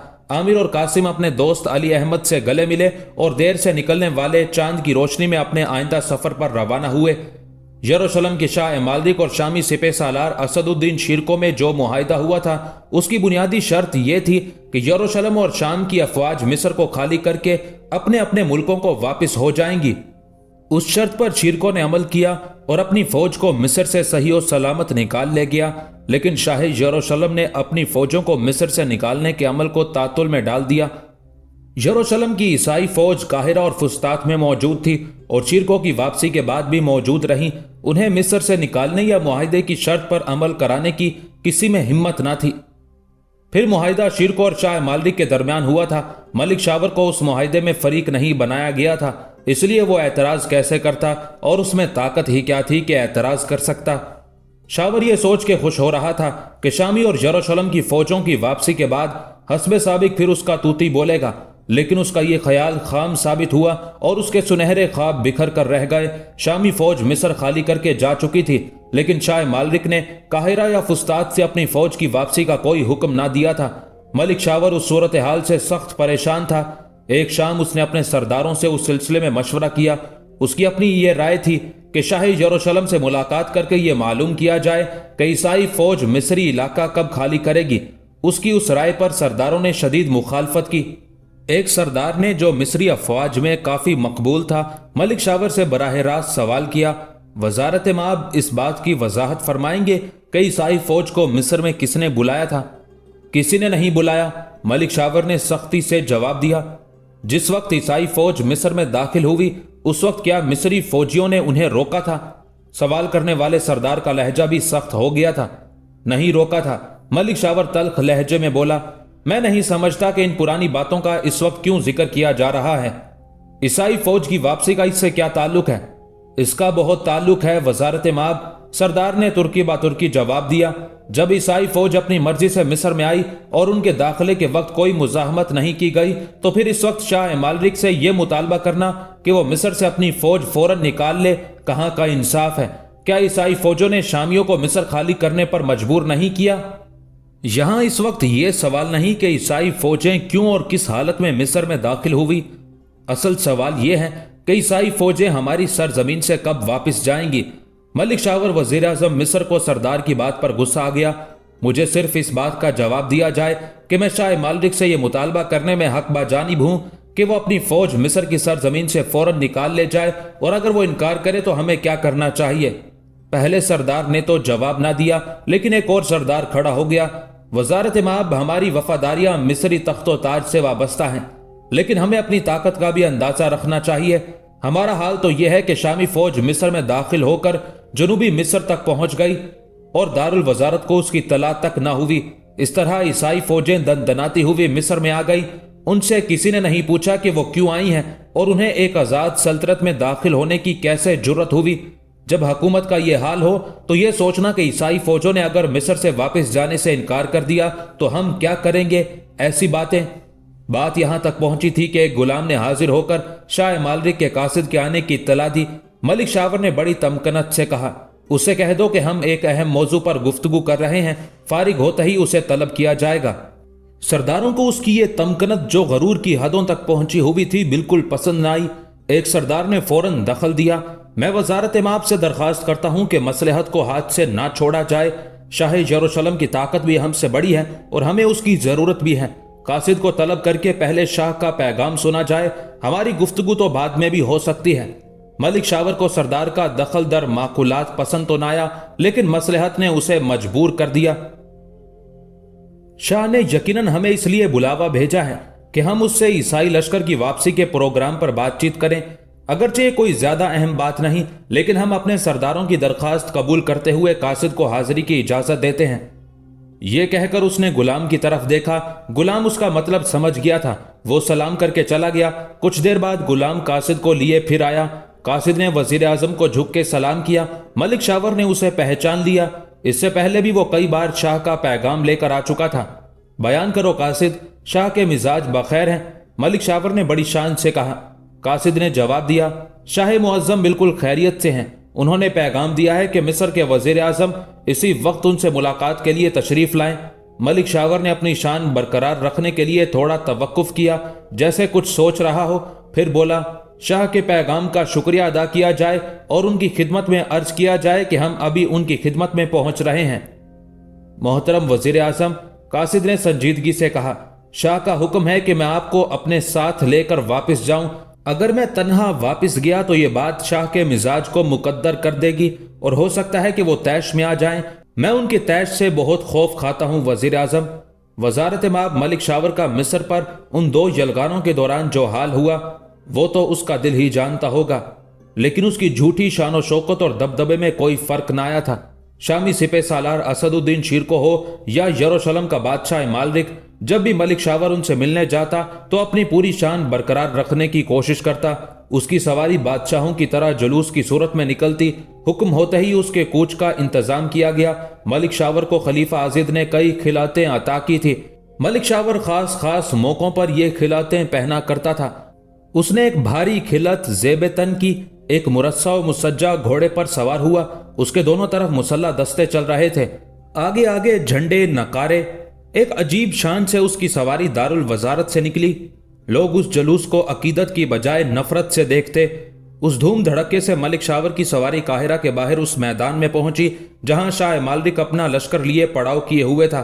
शाह मालरिक और उसके सरदारों को मलिक शावर के झूठे वकार का यह मुजाहिरा बिल्कुल पसंद न आया। ईसाई सरदारों के मुंह बन गए और तेवरियों पर बल पड़ गए। शाह मालरिक का दरबार एक बुलंदो बाला खेमे के बाहर कालीनों के फर्श पर लगा हुआ था। शाह के मुहाफिज दस्ते ने मलिक शावर का जलूस खेमे से काफी दूर रोक दिया और मलिक शावर से दरखास्त की कि वो घोड़े से उतरकर शाह मालरिक के पास जाए। मलिक शावर को यह दरखास्त, जो दरअसल हुक्म का दर्जा रखता था, बहुत नागवार गुजरी, मगर वो खून के घूंट पी कर रह गया। उसका जी चाह रहा था कि मुहाफिज दस्ते के सरदार को फौरन कत्ल करा दे, मगर वो किसे हुक्म देता और उसका हुक्म कौन मानता। उसके साथ आने वाले सवारों को पहले रोककर उन्हें गैर मुसल्ला कर दिया गया था।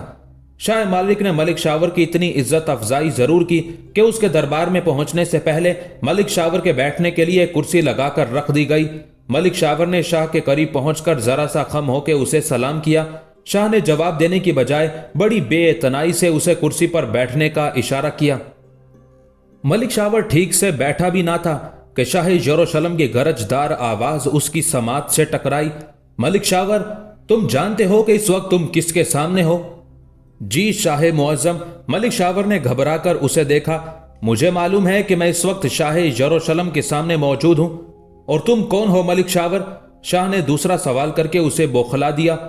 जी मैं मिस्र का मर्द आहन वजारत माब मलिक शावर हूं। मलिक शावर ने हकलाकर जवाब दिया। तुम किस पर रौब डालना चाहते हो? किसी पर नहीं, मैंने किसी पर रौब डालने की कोशिश नहीं की। मलिक शावर लजाजत से बोला। फिर ये ढोल ताशे पीटते क्यों आए हो? शाह का लहजा सख्त हो गया। ये शानो शौकत और तनतना तो वजीर आजम मिस्र के साथ चिमटा हुआ है। मलिक शावर ने फखर से कहा। खबरदार, अब हमारे सामने इस तरह नाचते गाते हरगिज ना आना। ये बात गिरह में बांध लो। शाह ने रौब दिखाया। बांध लिया शाह मुअज्जम, आइंदा एहतियात होगी। मलिक शावर ने जिजबिज होकर जवाब दिया। शाह मालरिक ने चेहरे पर संजीदगी पैदा कर ली। हमने कुछ दिन पहले तुमसे एक मुआहदे का जिक्र किया था, तुम्हें याद है? खूब याद है शाह आली मकाम। मलिक शावर ने इकबाल किया। मुआहदे की क्या शर्तें थी? शाह ने इस तरह पूछा जैसे शर्त मलिक शावर ने पेश की हो। मलिक शावर ने सोचते हुए जवाब दिया। शाह ने 4 शर्तों की तरफ इशारा किया था। शर्तें बयान की जाएं, शाह ने तहक्कुमाना अंदाज में कहा। मलिक शावर ने चंद लम्हे सोचा, फिर बोला। ईसाई फौजें काहिरा में मुकीम रहेंगी। दूसरी शर्त। शाह ने मलिक को घूर कर देखा। सल्तनत यरूशलेम की तरफ से एक सियासी नाजिम काहिरा में रहेगा। मलिक शावर का गला खुश्क हो रहा था। तीसरी शर्त बयान की जाए। शाह ने शाहाना सतवत से कहा।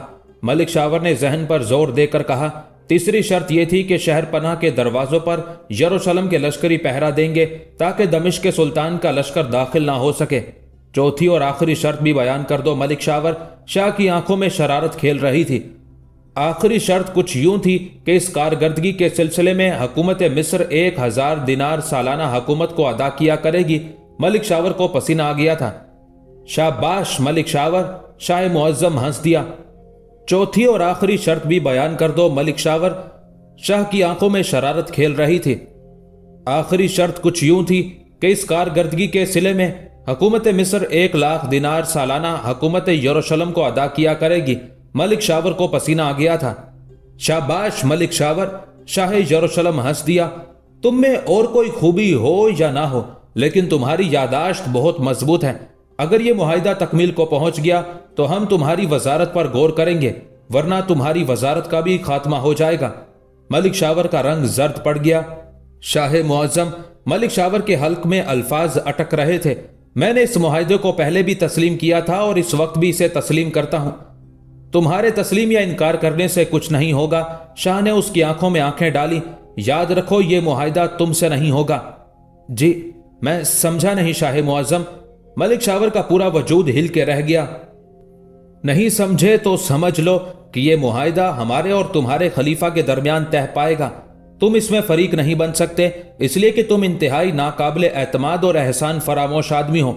शाह ने साफ अल्फाज में मलिक शावर की हकीकत बयान कर दी। मगर मेरा क्या बनेगा ऐ शाह यरूशलेम? मलिक शावर बदहवास हो गया। घबराओ नहीं मलिक शावर, हम तुम्हें बिल्कुल नजरअंदाज नहीं करेंगे। शाह ने मलिक शावर को एक झटका देकर फौरन तसल्ली दी। تم اپنے خلیفہ کے سامنے اس معاہدے کی ضرورت اور اہمیت بیان کرو گے، پھر اگر خلیفہ نے اس معاہدے کو منظور کر لیا تو ہم وزارت عظمیٰ کے عہدے پر تمہیں پھر سے فائز کریں گے۔ مجھے منظور ہے، بالکل شاہ معظم، میں معاہدے کو خلیفہ محترم سے بھی تسلیم کرا دوں گا۔ ملک شاور نے ہانپتے ہوئے کہا، تو پھر ہم وعدہ کرتے ہیں کہ تمہاری وزارت پر کوئی آنچ نہیں آئے گی۔ شاہ نے ہنس کے اس کی وزارت کی ضمانت دے دی